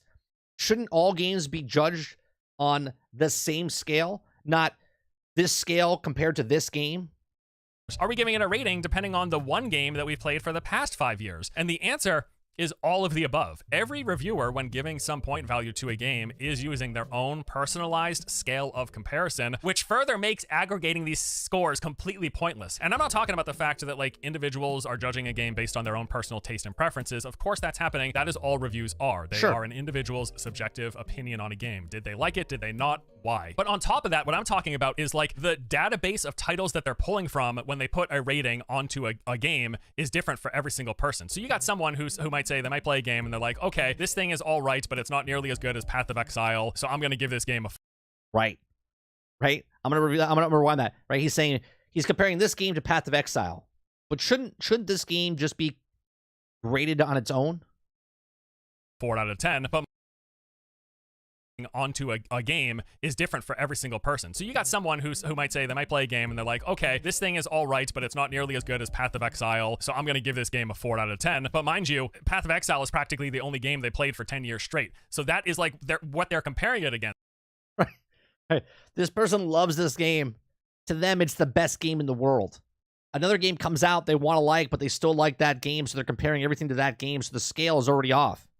The TLDR of this is basically to say that the 10-point review scale sucks, in particular aggregating scores from different reviewers and then judging a game based on that number. It's totally unreliable. Not only are everyone's tastes different, of course, but also everyone's scale is different, how they are rating it, the reasons why they are rating it, their reference points at which they're scaling it against, how they even use the scale. There's just such huge variance across the board. Review scales, I would say, are only helpful in isolation per reviewer. So if you follow one particular yes. Right? If one person, and I said this a couple weeks ago when that guy was reviewing Starfield, the 7 out of 10, right? I didn't care that he gave a 7 out of 10. I wanted to know what he did if he reviewed other games from Bethesda, and he did.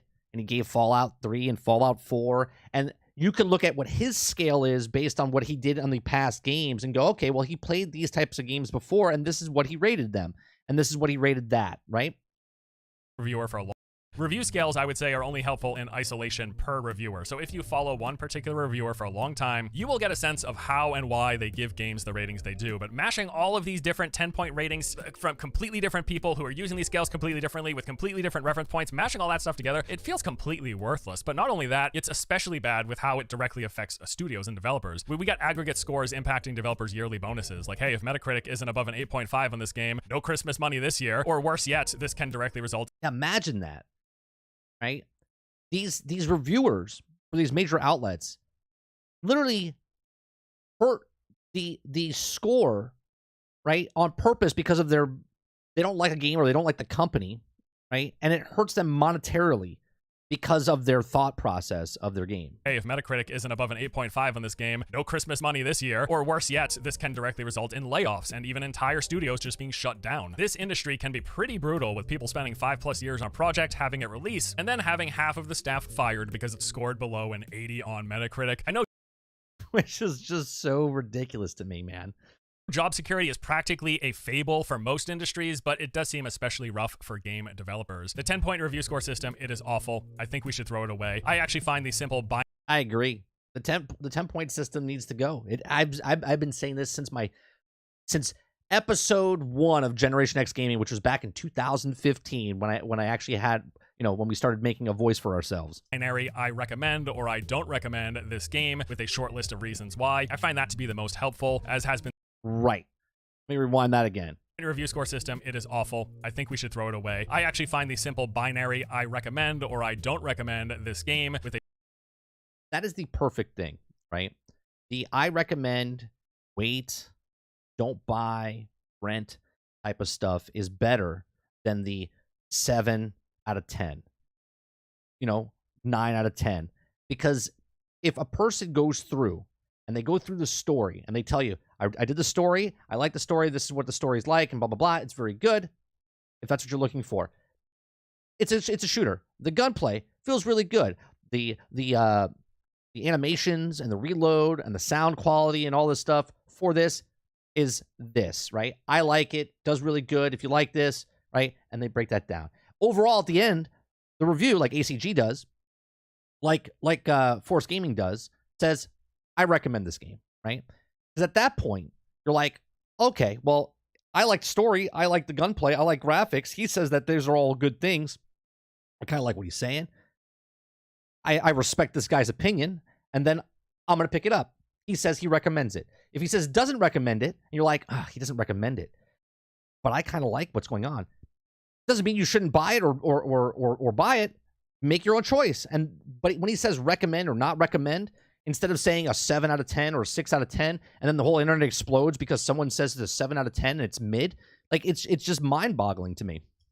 a short list of reasons why. I find that to be the most helpful, as has been said many times by others when talking about this topic. Your best bet when it comes to trying to figure out like if a game's going to be for you, if you're going to like a game or not, is to just find individual reviewers whose coverage you enjoy and whose tastes tend to align up with your own, and then hopefully their coverage gives you enough of a good overview of the game, its pros and its cons, in order for you to make your own informed decision. Even better, find a few of them, watch stuff raw. That's what I do, right? Watch a few, because if this person says everything's perfect, and then this person says everything is shit, and then the third person you watch happens to say these are the pros and these are the cons, and it lies to the thing, you're like, oh, well, this person said it, and he also said it. But this person didn't say it. So why didn't he say it, right? And he's hiding type of thing, where he says it's positive. This guy also brought up the same positives, but this guy didn't bring up any positives of that. Why, right? And you take all of those things if you care. If you don't care, then you just buy the game and play the game and enjoy the game. But if you're a person that watches reviews, you got to watch multiple reviews to get the gist of the game itself. You can't watch one person, because that person, in their biased way, is either going to love the thing or hate the thing or whatever, right? Footage on Twitch, and then use that conglomerate of information to make informed purchase decisions. So with all of that covered, with all of the issues with game reviews and some of the potential solutions, why do reviews? What's the point of reviews? Well, there's definitely something very helpful there. Like, why I personally make reviews is I want to just create stuff that is useful and helpful to people. I really do try to focus on providing a detailed overview of what a game is, what are its systems, its mechanics, the content, what's the gameplay loop like, with the hope that I can paint a pretty clear picture of, hey, this is the game, and then I do the same thing. I just don't do it in a review process. I do it where if you guys come here every single day, you watch me play a game, and you know I have tens to hundreds of hours in the game. You're like, hey, what do you think of the game? I'm like, I really like this. I don't like the system here. I think the UI is bad. This. I just tell you just generic, like, oh, how you enjoying it? I'm loving it, right? People tell you Gotham Knights sucks. Those people didn't play the full game. The story, the gameplay, it's a fun game. It was worth the price tag of like $50, I said. Okay, I wouldn't pay $70 for it. Now it's on Game Pass, right? To someone to play it on Game Pass and say the game is trash, I can't listen to you, because if you say a game is trash where it does so many different things, to me it's just like you're saying trash, but you don't mean that it's trash, right? You just don't mean it's trash, right? And that goes with anything. Okay, that goes with Fallout 76. Rough when it came out, but it wasn't a trash game. I could show you trash games. I could show you trash games. And add my general impressions, what I liked and what I didn't. And hopefully this lets people decide if that game, with all of that stuff in mind, is going to be something that they might enjoy. Especially when it comes to any of my pre-release coverage, my goal is to just make something that's informative and hopefully can provide a little bit of some early helpful guidance for people. Also, I review because I enjoy it, kind of. It's actually sort of a love-hate. I hate the review process. I hate that I have to play through a game as fast as possible so I can get my thoughts together so I can give it to you just so I can get more clicks. Not me. Relationship, especially when it comes to trying to hit embargoes. Rushing through a play experience can definitely suck some of the fun out of it. There's no question about it. And I don't always love that I don't really have enough time to ruminate and really think over my play experience. Maybe it's just a cognitive flaw with me personally, but I feel like I need a couple of weeks to really play through and really think about a game before I can be super coherent with my thoughts on it. Again, could be a personal issue. Wouldn't be too surprised. So I'll wrap up by saying this. Pre-release reviews cannot and will not ever paint the entire picture, but they definitely have a use. They act as a starting point from the perspective of the individual reviewer. They are often at least a little rushed. They are made in a bubble and can miss widespread issues that they didn't personally experience, and they do have to go through that process of getting approval from publishers to gain access. Unless there are major changes to this process, you should expect pre-release reviews to always have these issues. While I still enjoy making this content myself, I am well aware of its problems because I've been doing it for long enough. I hope to start doing more post-launch reviews in the future because I would like to have more cohesive, fully thought out I think you should. looks at games, but I do still enjoy doing pre-release reviews. But boy, they have a lot of issues, and hopefully I've done a good job of explaining some of them to you here today. That is going to do it for this video. Thank you for watching. Hope you enjoyed. I'll see you next time. See, I like his reviews. I like his videos. He does very good videos, production-wise, and just talking points, right? I appreciate people like ACG, like Skill Up, like Force Gaming, that don't give reviews of the traditional form, because obviously that's not a one-size-shoe-fits-all type of thing, right? Silent Warrior says, do people really just look at a score and assume that's what it is? Yes, all the time. That's literally a whole industry, Silent. A whole industry. People literally go to Twitch, and if the first person has more viewers than other people, they think that's the best person on Twitch just because of pure numbers. Okay? That happens in everyday life. Everyday life. Right? Hell, I can even break it down to traffic on a road. Right? You're driving down the road, people start hitting the brakes, you see the shorter lane. You're going to move over to that shorter lane because you see numbers. You're like, that's smaller. Smaller's better. I'm going to go in that lane. Then you get in that lane, and then the other lane starts to move, and you're like, ah, and then everyone starts to move over to the other lane, and then that lane stops, and then the lane that you were just in kind of moves. People look at numbers every single day and justify to themselves, this is better. This is better. This is the best. This is what they said. I got to go with what it says. Jones, I miss Total Biscuit, man. The way he broke down games was, I think, the way it should have been done back then. Right? The system is broke. Okay? The system is broke. There's so much money in it. And the last, I don't know, 6 years, 7 years, okay? The last 6 to 7 years, negativity sells more than anything else. Okay? Negativity sells more than anything else. If there's a good game and you say it's a 10 out of 10, that's it. That day, people come watch and go, okay, he likes the game. But if you say, you know, trash game, 6 out of 10, right? Total bomb. People are clicking on that video. People are clicking on that video because they want to know why. They want to know why that game is shit. They want to know, even if they love the game as much as they do, they will click on your video just to see what you are and then get upset about it. And then write in the comment section and write. That is what YouTube is. YouTube is all about the interaction, the clicks, the comment section, the likes, the dislikes. It's all about that engagement. That's it. All of that is engagement. The clicks to get to the site with the title, when people come in here and say, well, this person said this, and then you read the first sentence and it says, this person says, like, Todd Howard hates, right? Hates gaming. And then in the first sentence, Todd Howard hates the way gaming is because, and then it tells you what the reason, right? They're like, well, see, he said he hated gaming. It's like, that's what the title said, right? It's clickbait, and it works 10 times as much. The people that are on YouTube that, like, there's shows that I don't watch because I have no interest in the show. Okay? Like, no interest in the show. But I'll watch someone reviewing the show because that's more entertaining to me than the show itself. And then that person's making money because they're shit-talking a show that no one wants interest in. But they have interested in the person reviewing the show, but they're not interested in the show itself. It's all about the hate. It's all about the hate. Hate. Yeah. And that's what it is. The process of reviews, though, is broke. It's fundamentally broke. It's been broke for decades. Decades.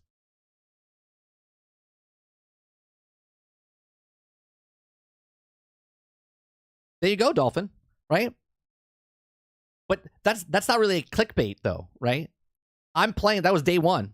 I'm playing it so you don't have to. You can insert that to anything, right? I'm playing a game so you don't have to, so you can see to save money, right? To save money. Now with Game Pass, everyone saves money because they don't pay full price game.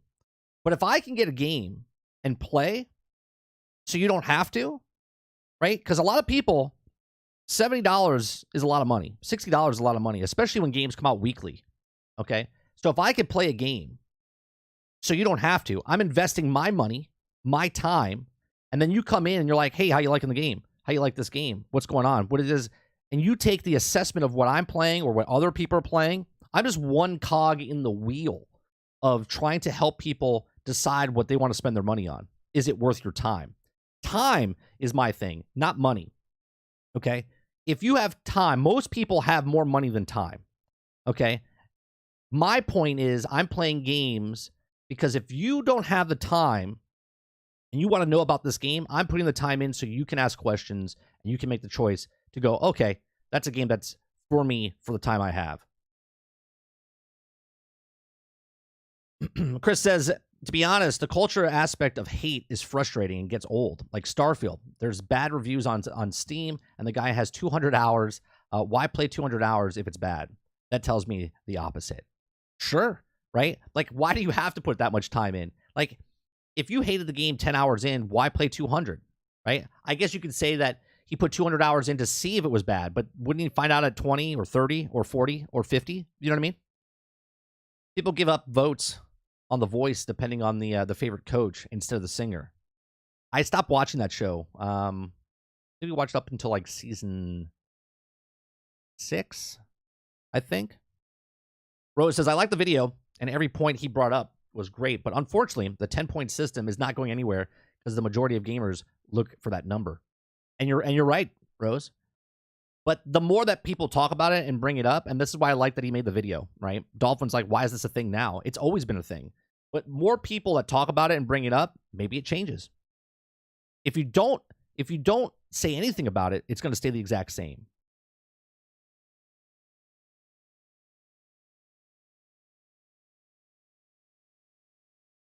I know if a game is bad after 2 or 3 hours. Sure. But as a reviewer, right? You as a gamer, you could tell if a game is bad right away, right? You're like, it's not for me, whatever it is. But as a reviewer, your whole point is to play that game top to bottom and give a review of the game. If those people don't want to do that because they don't have the time to put in, or they didn't have enough time to put together and then they put it out there just because they had to get the clicks, that to me is fundamentally broke. Okay?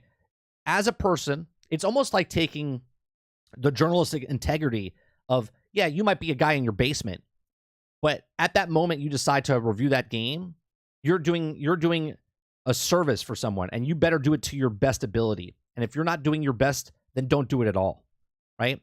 Don't do a review if you don't want to review the game, right? And also don't do a review if you hate that game, going into hating the game and trying to review it to try to win you over and then talk shit about that game. That's not a review. That's just a hit piece on the game that you didn't like, right? If you like a genre of a game, if you like fighters and you review all fighting games and you're like, well, this fighting game, I really like this fighting game and this is what it is. This is a bad fighting game, or this is a great fighting game. But just to throw it out there, just to put it into the circulation of clicks, That to me is an it's in disservice, not an injustice. It's disservice of what you're trying to do. If you're going to review a game, review the game, top to bottom, all the things. Remember a couple years ago, I forget what game it was. I think it was Fallout 4.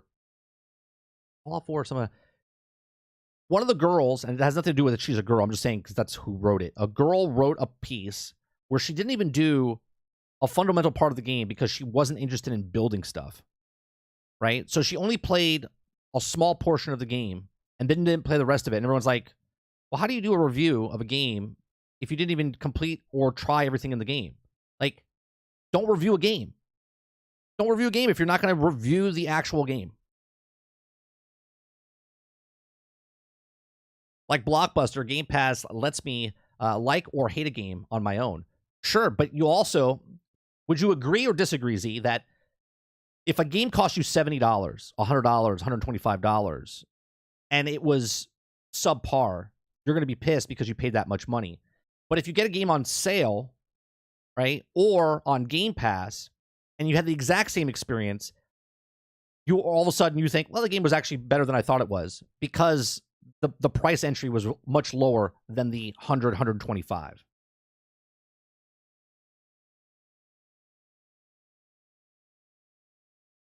If I was a reviewer, I would have a backlist of sports games and sim games, as it would not be fair to them. Right? This is why I don't... Look, I've been playing Starfield literally for the entire month. Right? I haven't played anything else. Right? Tonight, we're playing some Warhammer Darktide on the Xbox because it came out on came out on Game Pass. Right? But for a month, I've been playing the game. I'm not giving you a review of that game. I don't have to justify why I like a game or dislike a game, right? I'm going to play games that I'm interested in. And if I'm not interested in the game or there's a better game that takes my time away from the other game, I just move on.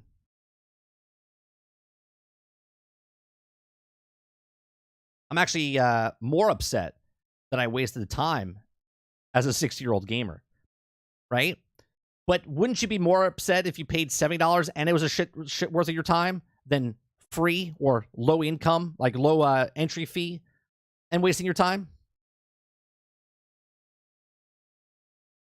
Every time a game comes out and it kind of gets a mediocre score, to me, that's a win for the streaming services.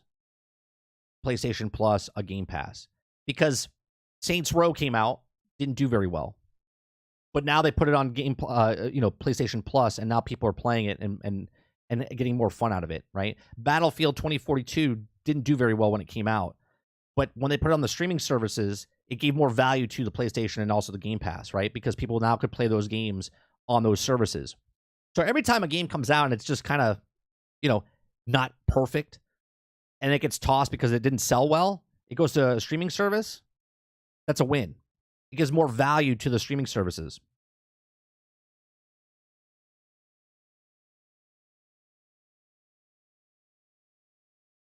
Yeah, I'm definitely going to play Darktide tonight. I love Vermintide. This is the same, the other Warhammer universe. I try to love all my children equally, but you do have a favorite, though, right? See, I try to love all my children equally as well, but I only have one child, so...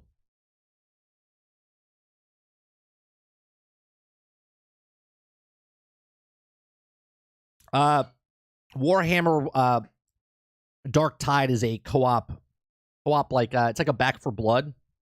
It's a co-op shooter.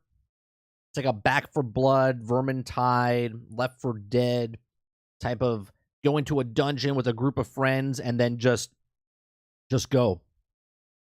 Mo says no favorites. Got a favorite, Mo. It might not be right now, but soon as one of your kids does something, you're like, that's my favorite.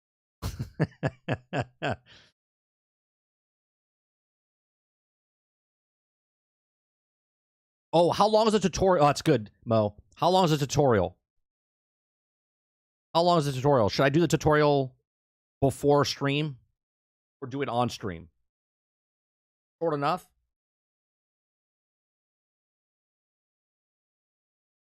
I was gonna play it early, and then I was like, I'll do it on stream. I totally forgot if there's like a tutorial part.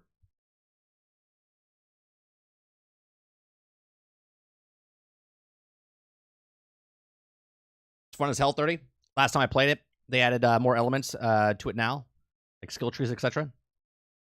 10 to 15 minutes, if that. Okay, cool. All right, so I don't have to do the tutorial ahead of time. We could do it on stream tonight. That way, it'll almost be like the people that are watching can also go through the tutorial.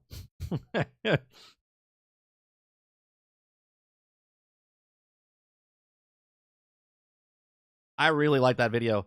I'm glad someone like him made a video like that. And the link is down in the description below. All my articles that I've done, or the videos that we watch, if you go scroll down to the description section and hit more, you'll see like Force Gaming. Make sure you guys click on his video, give it a thumbs up, because when we watch it over here, obviously we're taking views. Even if it's the 30 people that were watching it with me, just go over there. If you give it a thumbs up, you'll be countering the people that didn't give a thumbs up over there, right? You know what I mean? I fully disagree. Spider-Man is going to get good reviews regardless because it's Sony. This one will be under more scrutiny if the bad, because it's sequel of a beloved game. I think the game's going to do well, Rose. I don't look at reviews. Like, reviews for a game like that don't hold anything to me. They mean absolutely nothing to me. I know what I played for Spider-Man in 2018. I know when I played Spider-Man Miles Morales what that game was. And I'm not expecting Insomniac, what they did for Game 1 and Game 2, that the third game, even though it's Spider-Man 2, their third game in this universe is going to be anything less. And I agree, though, that people will review it and be scrutinizing it just because the people that were Xbox fans, people were getting shit on for Starfield, they're gonna return the favor because people are petty.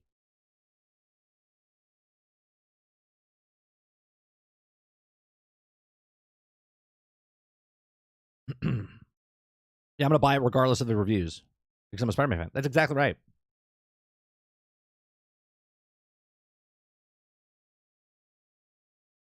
Insomniac has a good track record in the sequel, proper IP, right? And until they have a good track record until they don't, right?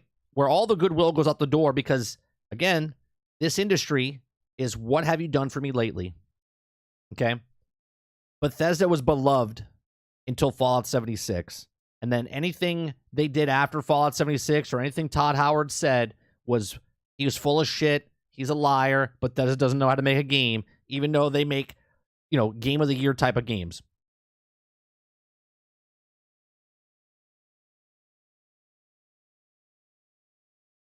Oh, absolutely, Rose. Absolutely.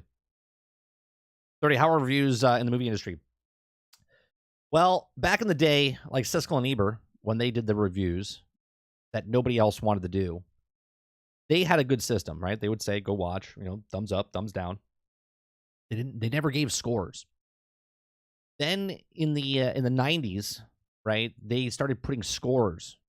And then after the 90s, when they got the late 90s, early 2000s, instead of scores, they started using the what the movie was bringing in as the metric.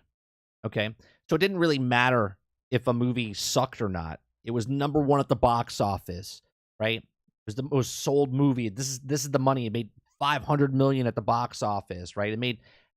It completely changed the landscape. So when you go to a Rotten Tomatoes was bought by I believe, don't quote me, I believe was Fandango, and Fandango I believe is in charge of from a person that used to be one of the heads up of in Disney. So the guy that the CEO of Fandango, I think, is like a Disney representative, right? Sort of like, again, like we talked about earlier in the show when I went to school. It's like a little fraternity. Like if people go to Harvard, people that stick with Harvard stick with Harvard. They hire people from Harvard. They things like that. So if you have a head of a company that has a way to manipulate or to move things or change the persona of something on a review site, kind of works out in your favor, right? So the movie industry is broke in every way, shape, or form. I could do two examples, right? Example one is a couple years ago when Captain Marvel came out, in between Endgame and Infinity War and Endgame, right? Everyone's like, Captain Marvel's the number one movie at the box office, and it's the best movie, and it was sold out everywhere. I literally, and if you guys remember this, I went to the theater opening weekend, right? When I went to my app, it showed that the entire theater was packed and sold out. But then when I went into the theater, there was literally 30 seats open. Now, coincidentally, maybe you could say, well, maybe those people didn't come to the movie because they got stuck in traffic or whatever. No one filled those seats in. Nobody came, right? There's ways to say that things are sold out or purchase things or hand tickets out and a bunch of stuff. And Disney, since that time, has been shown that they fluff their numbers. They change the numbers. They shift things to make movies look better, okay? They won't tell you the budget because if they tell you the budget, numbers don't lie, okay? So if they tell you the budget and it cost them $200 million, then you know how much money they have to make back. And if they don't hit that number, then you know they didn't make money. Well, they don't want to tell you the actual number anymore. So what they do is they lowball their number, right? They lowball their number and tell you that it's this much, right? They did this with Shang-Chi, right? #1 movie at the box office. And then people will bring up that, well, it's because of the pandemic. And then another movie comes out during the pandemic and it blows that movie out of the water. But they make their movie look better than it is. They say keywords, #1 in the box office overseas, #1 at the box office, the highest one on a Tuesday during a holiday. They say everything they can to get the persona of that movie is doing better than it's doing. So the movie industry is fucked as far as the review process, right? You read a review of a movie, don't look at the score. Read what the person's saying about that film.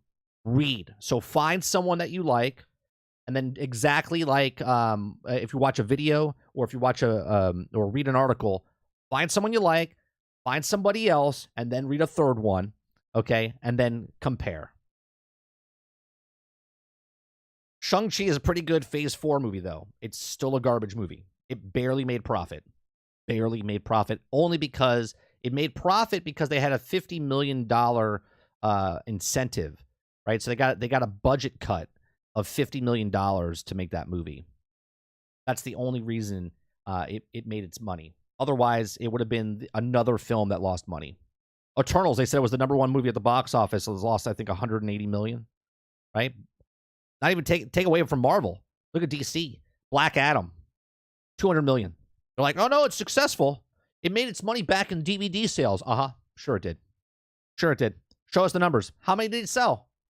How many copies did it sell?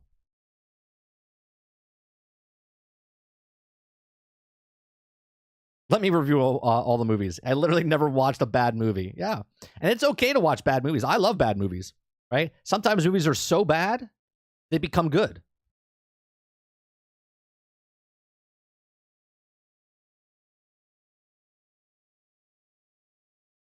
Sounds like a sports feat.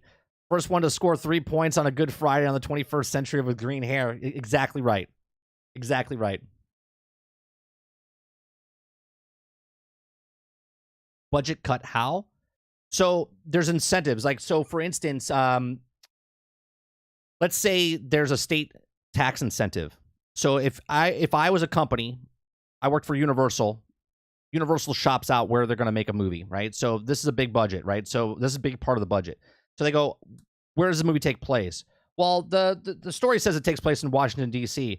Well, can we make it in Atlanta, Georgia? And they're like, yeah, I guess. Why?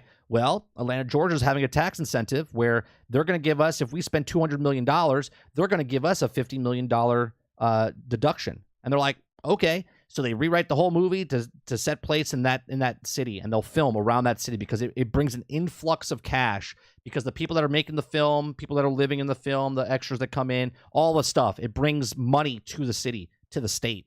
So when a company looks to film stuff, lots of incentives are taking place in like Vancouver, Toronto, UK, all of this stuff. That's the $50 million that. So if a movie costs $200 million, it now costs them $150 million. The more money you spend, the more money you save.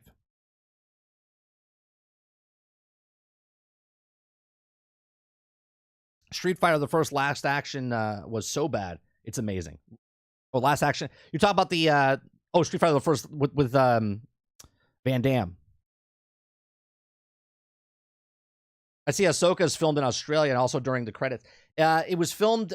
I don't think the whole thing was filmed in Australia.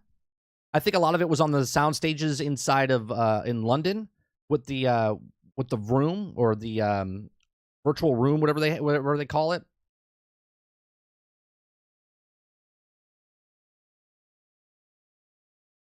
New York has a lot of incentives. This is why there's so many movies about New York City. There used to be. I don't know about anymore. I used to keep track of all that stuff. And when they do stuff like that, Titan, it's like the B crew. So they'll do all the principal photography inside the studio, inside that volume. That's what it's called, the volume, right? They'll do all the stuff in the volume, and you can tell what's in the volume and what's not in the volume because the volume is literally a circle, right? So it's a circle room. So I'm gonna break the wall for you here, okay? When you watch Disney Plus stuff now, because they're using the volume for pretty much all their stuff, for the Marvel shows, for the Disney shows, for everything. If you notice, a lot of things will be in a circular format.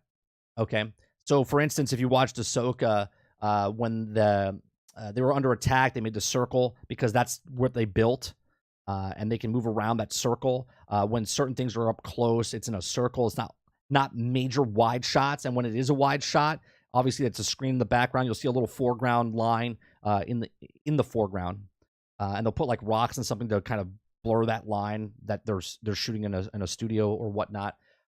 There's a lot of stuff that goes on. Now, as far as the B-roll goes, if they have to do like reshoots or anything like that, they'll go to a different location, say, well, this is what it looks like. So a lot of the desert scenes that are trying to get more wide open shots, more B-roll stuff, if they're not doing it all inside the computer, they're going to actual locations and shooting. And even if they shot one shot in Australia, they could put a credit in the thing that's saying shot in Australia.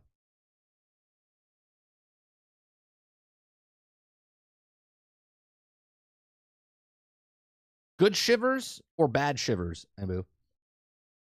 I don't want to go too far into like discussing the show, but I'm super disappointed in the way the finale happened. Super disappointed. But I know I'm being very, very critical.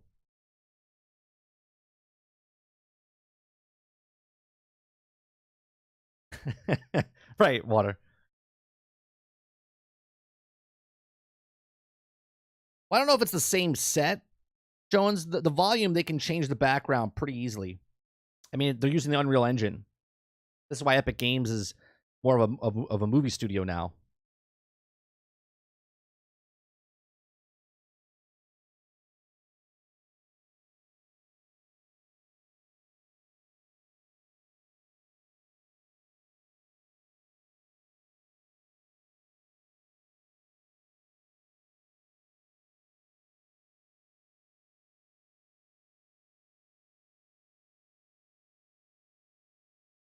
Let me see if this is those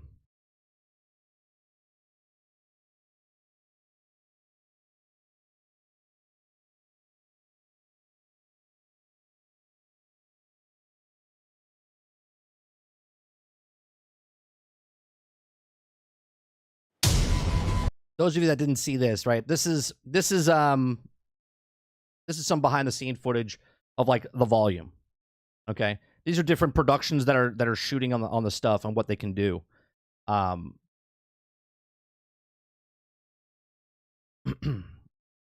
there's a lot of productions that do this for Netflix. It keeps the budget down, but it also it's very expensive. But at the same time, you don't have to move, right? You don't have to move anywhere. You don't have to go anywhere. You don't have to change locations. Like you don't have to pick up the whole production company and move to another place. You don't have to get on an airplane or a bus or move trucks or anything like that.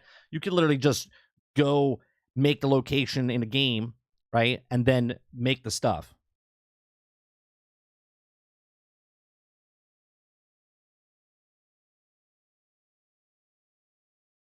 I would love to just have a conversation. Maybe what I'll do is Nerding with 30 channel.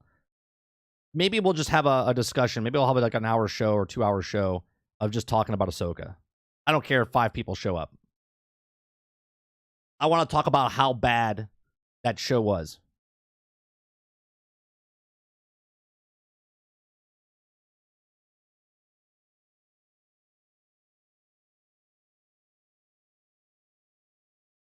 You probably will. You probably will, Jones. You probably like it because of what you don't know.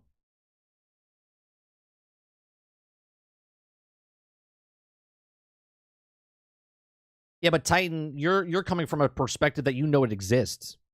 Most people don't know this exists. Most people that watch a movie don't know anything about the volume, don't know anything about how it's made filmmaking wise or anything.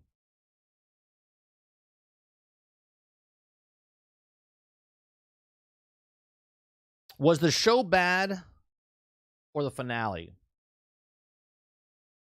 The show was good in a way of if you know the lore, if you know the stuff, they kept to it. If you didn't watch 7 seasons of Clone Wars and you didn't watch 4 seasons of Rebels and you didn't watch or read the books, you're going to be absolutely lost because they don't explain anything.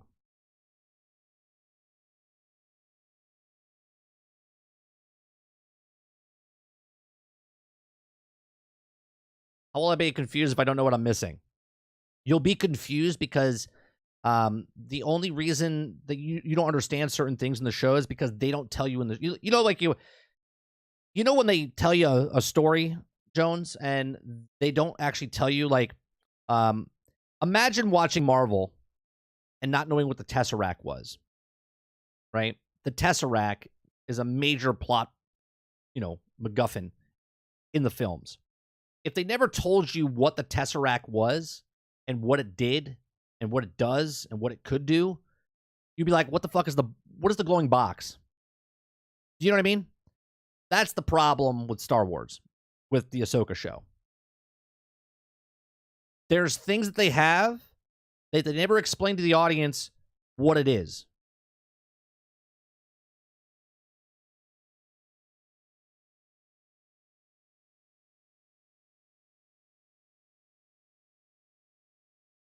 I liked Ahsoka's show, right? Because I appreciate that they stuck, and this is the biggest complaint, right? This is the biggest complaint of people that are on the. I watch a lot of the people that scrutinize shows and whatnot. They always talk about they're mad because they don't stick to the lore. They don't stick to the lore. They stuck to the lore. They stuck to the lore really well for Clone Wars and for Rebels. Okay, so the memory berries that if you watch those shows, you're gonna look and go. Oh. If you didn't watch those shows, there's moments that you'll be like, oh my God, I can't believe they did this, right? And you'll know it because you're a Star Wars, because you watch Star Wars. Okay, there's generic callbacks, memory berries, and then there's the Clone Wars Rebels memory berries. Okay. So if you watched all the shows, the cartoons, you're gonna get a lot more out of the show. But if you're just a person that doesn't know anything about the Clone Wars, knows nothing about the stuff, the storytelling of the actual series is terrible. Terrible, just from a standpoint of telling a story.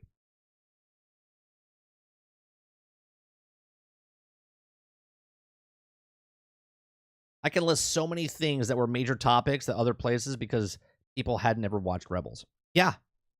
Yeah. Even the points that they make, Enbu, where they're making fun of the show because they didn't watch and they're like, well, I don't want to watch the show. This is stupid. They have criticism because the show itself doesn't explain things. It doesn't explain things. That's fundamental number one in a film, a book, a show. Like, you got to explain what's going on the screen. And all it takes is like one line. That's all it takes. What is that? Oh, this is, like, explain to the audience, but it's explaining to the audience through the show, because the person that's asking the question on the screen is basically asking for the audience, right?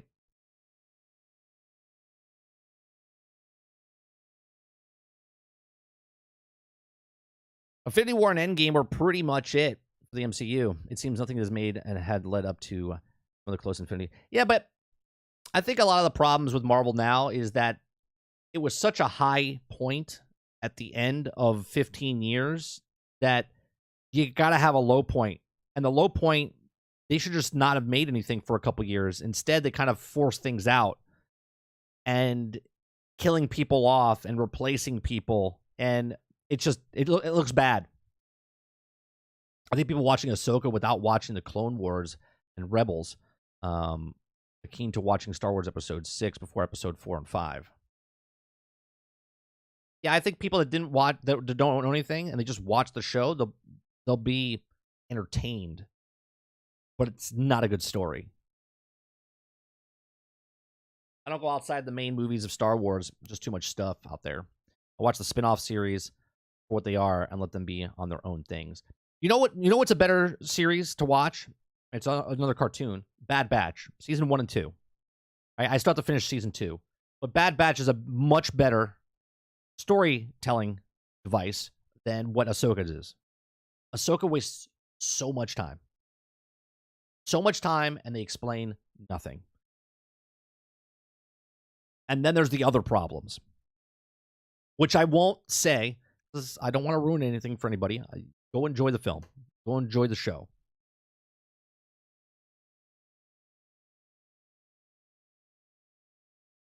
Amber Heard is banned from all the red carpet events in Aquaman 2. That's because of PR stuff, right? Production values are great, but if it was the director that blocked all of these scenes out, it's like high school play. Yeah. Yeah. It's almost if you gave it to somebody that was a brand new film student, they could do a better job. I've seen better fan films than coming from the actual company itself.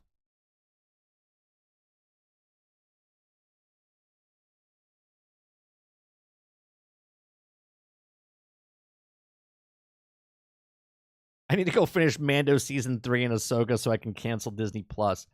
It's going up. What are they raising it double? They're raising it double.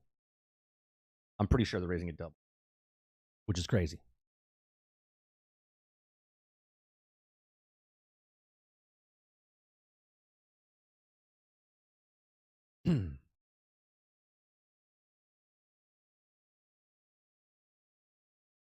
Let's see. It's also connected to Ahsoka. Realize so much is connected to this show. If you watch, there's so much stuff. Ahsoka is attached to so much. And look, Dave Filoni does a phenomenal job with Star Wars in cartoon form. He does a terrible job with live action Star Wars.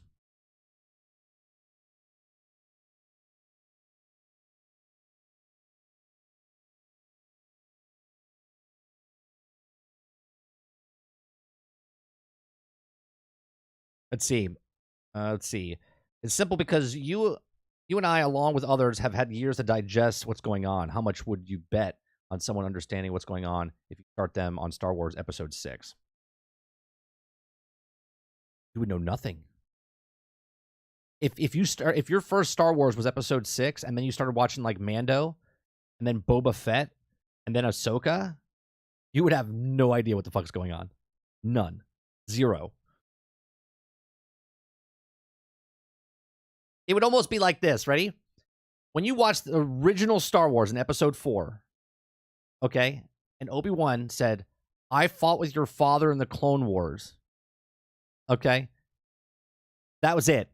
You're like, all right, it's just a line, just a passing line. Okay?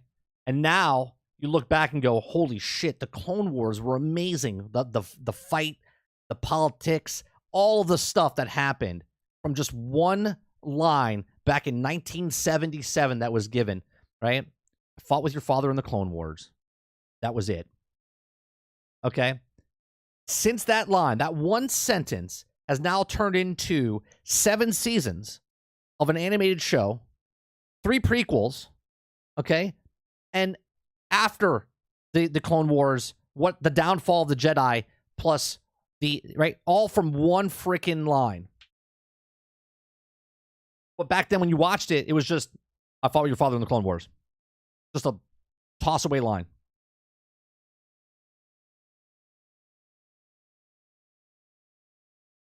Boba was bad. Boba was bad. Obi-Wan was terrible. And Ahsoka was better than both of them, but still bad.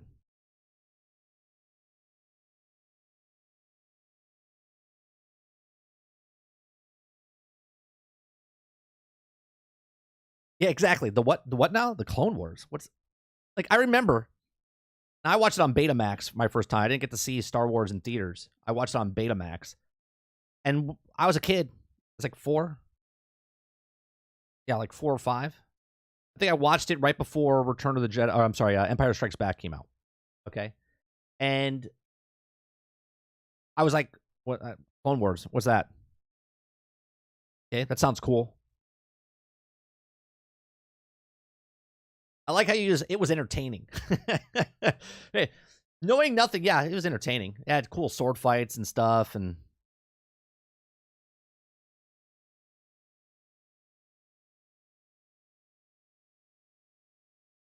exactly, exactly, right. But the payoff for the "I fought with your father" in the Clone Wars didn't pay off until like 20 years later.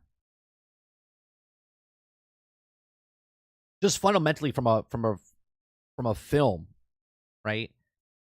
They Dave Filoni, I will give him credit for the character of Ahsoka and the cartoon series. I think she's one of the best written characters, and the whole 7 seasons and the way it's structured. Clone Wars is structured. It's like technically you could watch any episode out of order and you'd be entertained. But if you watch them in the coherent format of season 1 through 7, okay, it tells a good story. But if you just turned on an episode and watched that episode, you would be entertained for that episode, right? You're like, you wouldn't be able to piece together that full spectrum of a story, but each story had a beginning, middle, and end for that episode, right? If it was helping a small village and then they fought the village, but there was a longer story within that connected to the next episode, and learning a lesson. With the live action stuff, it's 8 episodes of staring at each other, wandering around, and the dialogue that happens means absolutely nothing. There's nothing to piece together anything. They don't explain anything to you. And then they're like, and then it's the next episode. And then it's the next episode. And what's different is back in the old days when there was 23 episodes on television, okay, is different than 8 episodes on Disney Plus. The shows cost so much money that they can't fundamentally make enough episodes to tell you a story. So they have to drag it out because they have nothing. There's nothing to give. So they have to stare each other's eyes for really long times. They got to walk really slow because they're on a sound stage. There's a circle that's 10 feet wide, right? They have to drawn out stairs and all this other stuff that they have to do to spread out the no content that they have. And then when 8 episodes are done, you're like, this is it? Is there a season 2 happening? Is it coming out soon? Oh wait, season 2. Season 2. Are you ready for this, guys? I hope this is not true. I hope this is not true, because if this is true, this is bad. Okay? Take it with a grain of salt, because it's coming from the internet. Okay? But this comes out via Deadline. Okay? And this person just tweeted it. Said season 2 is reportedly being discussed, but hasn't been officially greenlit yet. Take that title now and go watch the Ahsoka show. So, what are we waiting for? What are we waiting for? 2 years from now? I watched 8 episodes of nothing, so I can wait 2 years, so I can have another second season of a show. But at that time, no one gives a shit. Like, think of how broke the industry is. Where if you watch Big Bang Theory season 1, the following year there was a season 2, right? There was a 24 episodes, 22 episodes, 20 episodes, half hour, 22 minutes each. Okay, 22 minutes each. And they would give you a short story and a longer, bigger story that connects the dots. Okay, this is 8 episodes of nothing. Of nothing. Flashy lights, saber, it looks cool, right? And now you got to wait 2 years.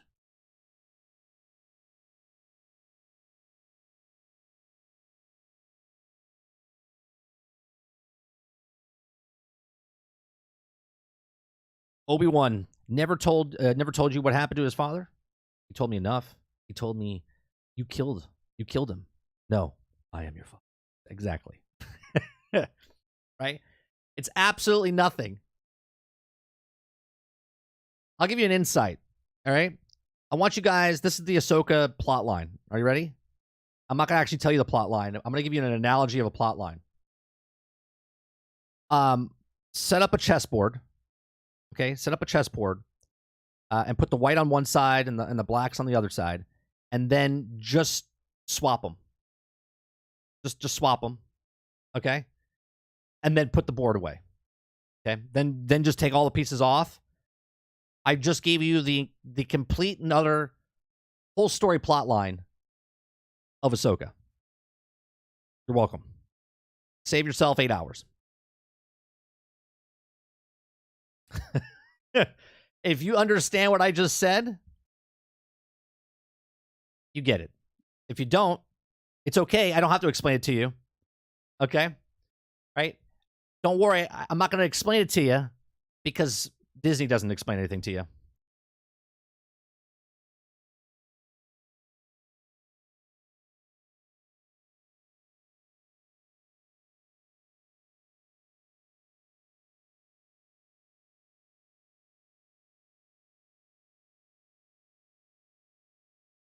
After Ahsoka, just waiting for how many years until Dave Filoni movie to continue on to the story? Amazing. And I'm coming from a person that's really, I love Star Wars. Love Star Wars, man. I love Star Wars. Star Wars to me is the best thing. Okay? I love the movies, I love the books, the comics, the figures, spaceships. I just love that whole world of Star Wars. I just facepalm. Never has an analogy been so accurate. You're welcome. If you get it, Enbu, you get it. You know what I'm saying? Someone that's watching this right now goes and watches the show and they'll be like, well, bitch, that was amazing, 30. Old school Star Wars? No, I love Star Wars. Water. I love that we're getting Jedi Survivor. I love the Old Republic video game. I love, the Bad Batch. I love the universe of it. But it's so frustrating.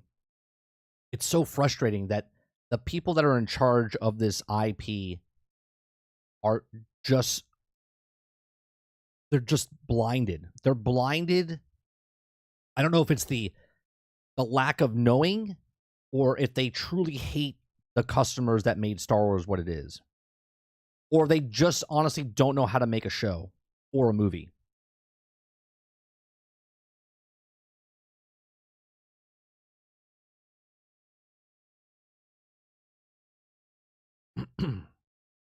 It's so frustrating. And I get upset and I get passionate about it because I just don't understand how you could do something so idiotic. Like, why? See, they thought the mass appeal would be because it's live action, but all they had to do was make a Rebels season 5. Okay? That's all they had to do. Like, you know why Rebels works out? Right? Rebels. Let's see. There's 4 seasons, right? 4 seasons, and each episode is like 22 minutes, right? Now, people look at this and go, okay, well, 22 minutes, but they're doing 8 episodes, and they're doing 44 minutes. First off, I don't know why TV executives don't get it through their freaking head that you don't need to do TV format when there's no commercials. There's no commercials. You don't need to adhere to the 22 minutes. So each episode technically is 2 episodes. So technically there's 8 episodes. So you have 16 episodes. So technically that's a full show, a full season. Okay? Because you want to get around 16 to 22 episodes for that season. And for some reason, they have more time to tell a story and yet less time to tell a story. How do you have 44 minutes to tell a story each episode and yet tell us nothing? Mind-boggling. Mind-boggling. Right? Season 1 had 15 episodes. Season 2 had 22 episodes. Season 3 had 22 episodes. And Season 4 had 16 episodes. Okay?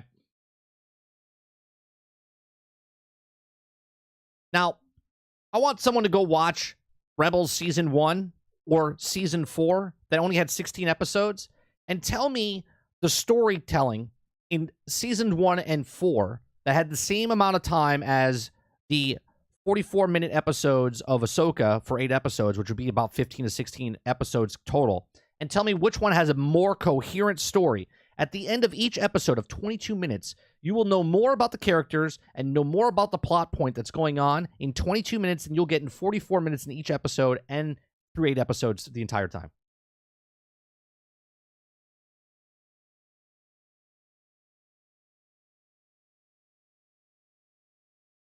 Yeah, it was terrible, Umbu. Let me say it this way. The cartoons or old movies are great.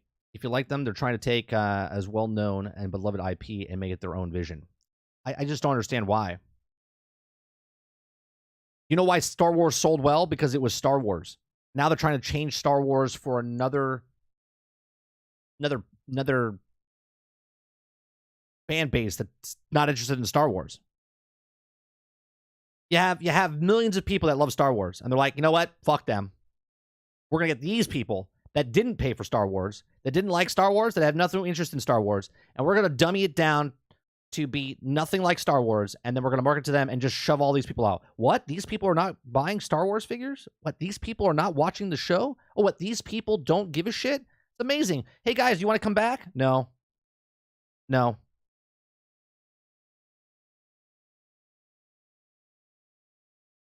We had a character progression in one episode, only to see the regression in the episode later.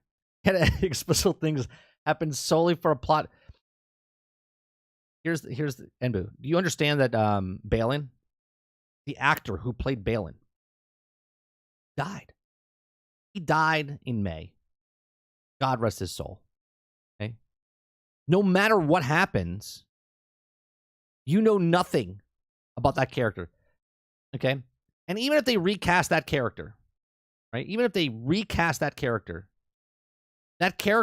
was literally a waste. And same with his apprentice. Nothing.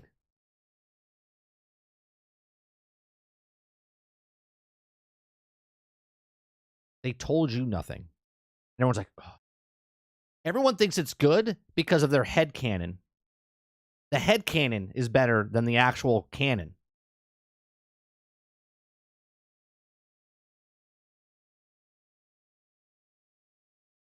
It's what we do here, right? We're like, oh, could you imagine it? Transformers game like Battlefield or G.I. Joe game like Battlefield? Oh, all the stuff you could do. Like the headcanon is better than the actual thing.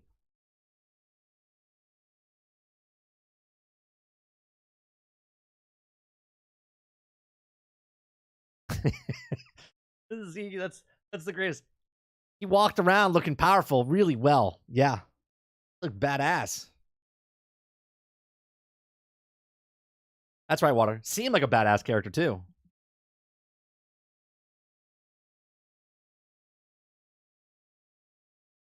And then certain people are like introduced and you're like, well, where was that person? Like people ask, like, where's Ahsoka? Right? Because in the originals trilogy, never brought up. Never brought up. But it didn't need to be brought up because Darth Vader, why would he tell you? I had an apprentice once. And her name was Ahsoka. Like, why? It wouldn't come up because the story that was being told there didn't. And then when the prequels came out, you're like, okay. They tell you a time frame of episodes 1, 2, and 3, but then there was 8 years in between, or 10 years? Yeah, 10 years between episodes 2 and 3. And you're like, wait a minute. How come she wasn't in the movies? And they did it perfectly. They tell you exactly why she wasn't in the movies. And you're like, oh, that makes sense. That went all out the window now. Now you're like, wait a minute. That happened, then this happened, and then how come they didn't say anything? And then it's so bad. But IGN giving this episode 9s. Oh my god. Oh my god.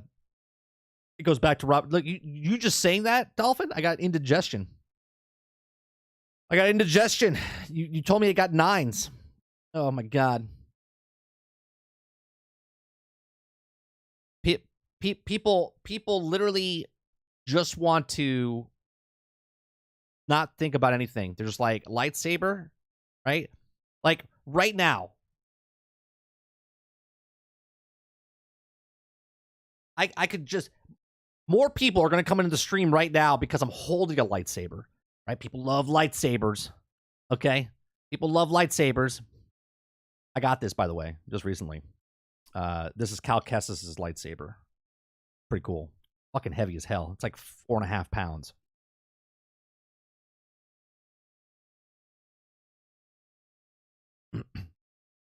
Is that real? I mean, like a real lightsaber? No blade actually comes out. It's just a hilt. But yeah, it's Cal Kestis' lightsaber. The real one. To me personally. No, it's just a, you can get it at the Disney parks.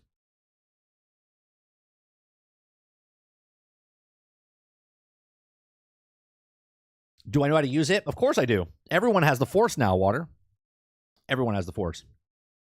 The Force is within inside me. I just got to do this. That's it. Yeah. It.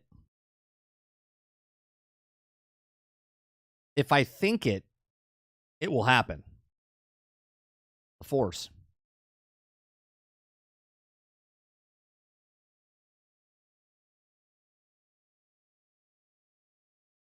Oh yeah, yeah.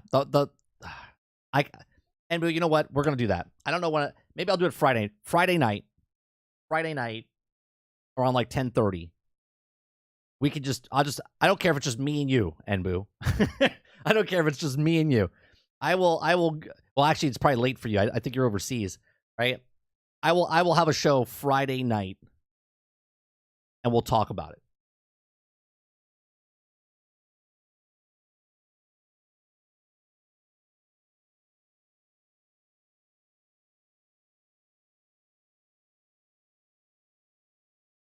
I thought Jedi Survivor was the best piece of Star Wars released since Episode 3. I liked Fallen Order and Survivor. I think that's some of the best storytelling and some of the best Star Wars. I'll agree with that.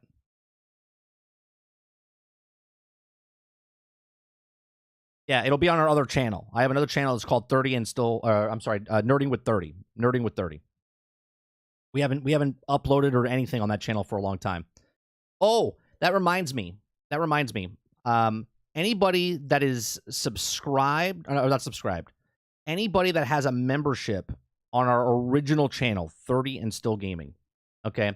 Because I haven't uploaded anything to it, we're losing, the what we need to keep up to keep monetization over there.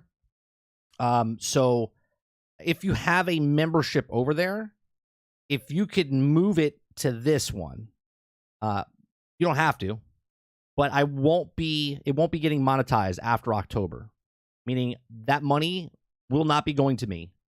So if you are a member over on 30 and Still Gaming, which is an original channel, okay, if you would like to move your membership over here, you're going to have to do it. I can't move it over. It's just separate entity. But I will not be getting that money. So you're still going to be paying, but I will not be receiving it. So make sure you move your membership. I appreciate the support. You move it over on this channel. There's not many of you, but there's a couple people over there that are still supporting it still supporting over on that channel. Just move it on over to this channel.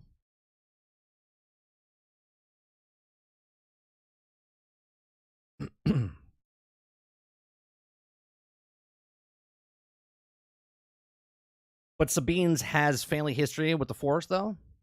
Why ignore that? I'm not ignoring anything.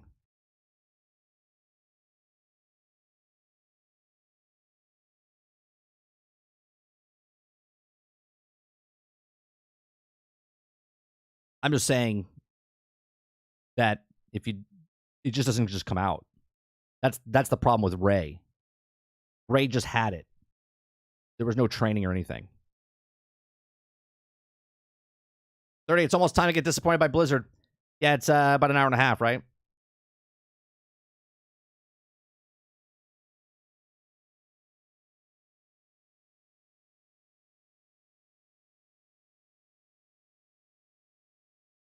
History is one thing. And speaking of history, wasn't she tested to be found lacking in the department her training showed?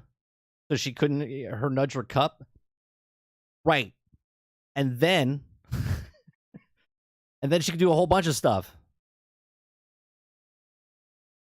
Think about this, Embu. From what Luke learned from New Hope to Empire Strikes Back, right? Like long time past, she learned in a weekend.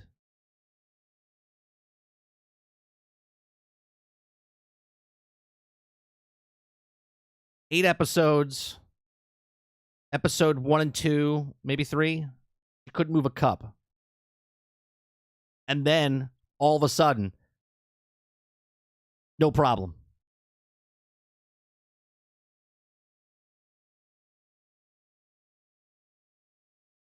Yeah, reduced to a weekend, yeah. Maybe she was practicing moving the cup while she was in prison when she was on the ship moving to the new location. Maybe. I don't know.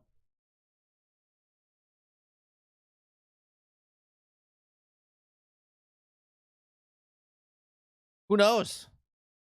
We'll talk about it. We'll talk about it. We'll go on some rants. There's going to be no structure. It's literally just going to be back and forth like this, but more on Friday night. Nerding with 30. I'll make a thumbnail and stuff for it. All right. On that note, 12:35. I got to do stuff. I appreciate it very much. Thank you for coming out. Please make sure you hit that like button down below if you like it. We do the news, and then we rant about stuff afterwards. But we do the news Monday through Thursday from 10 o'clock in the morning to about noon Eastern time. If you like that, hit that like button. If you like to go above and beyond that, hit the subscribe button. If you like to go above and beyond that, become a member as little as $5. It helps us out over here. I never really, I say it in the very beginning. I say it near the end, and that's about it.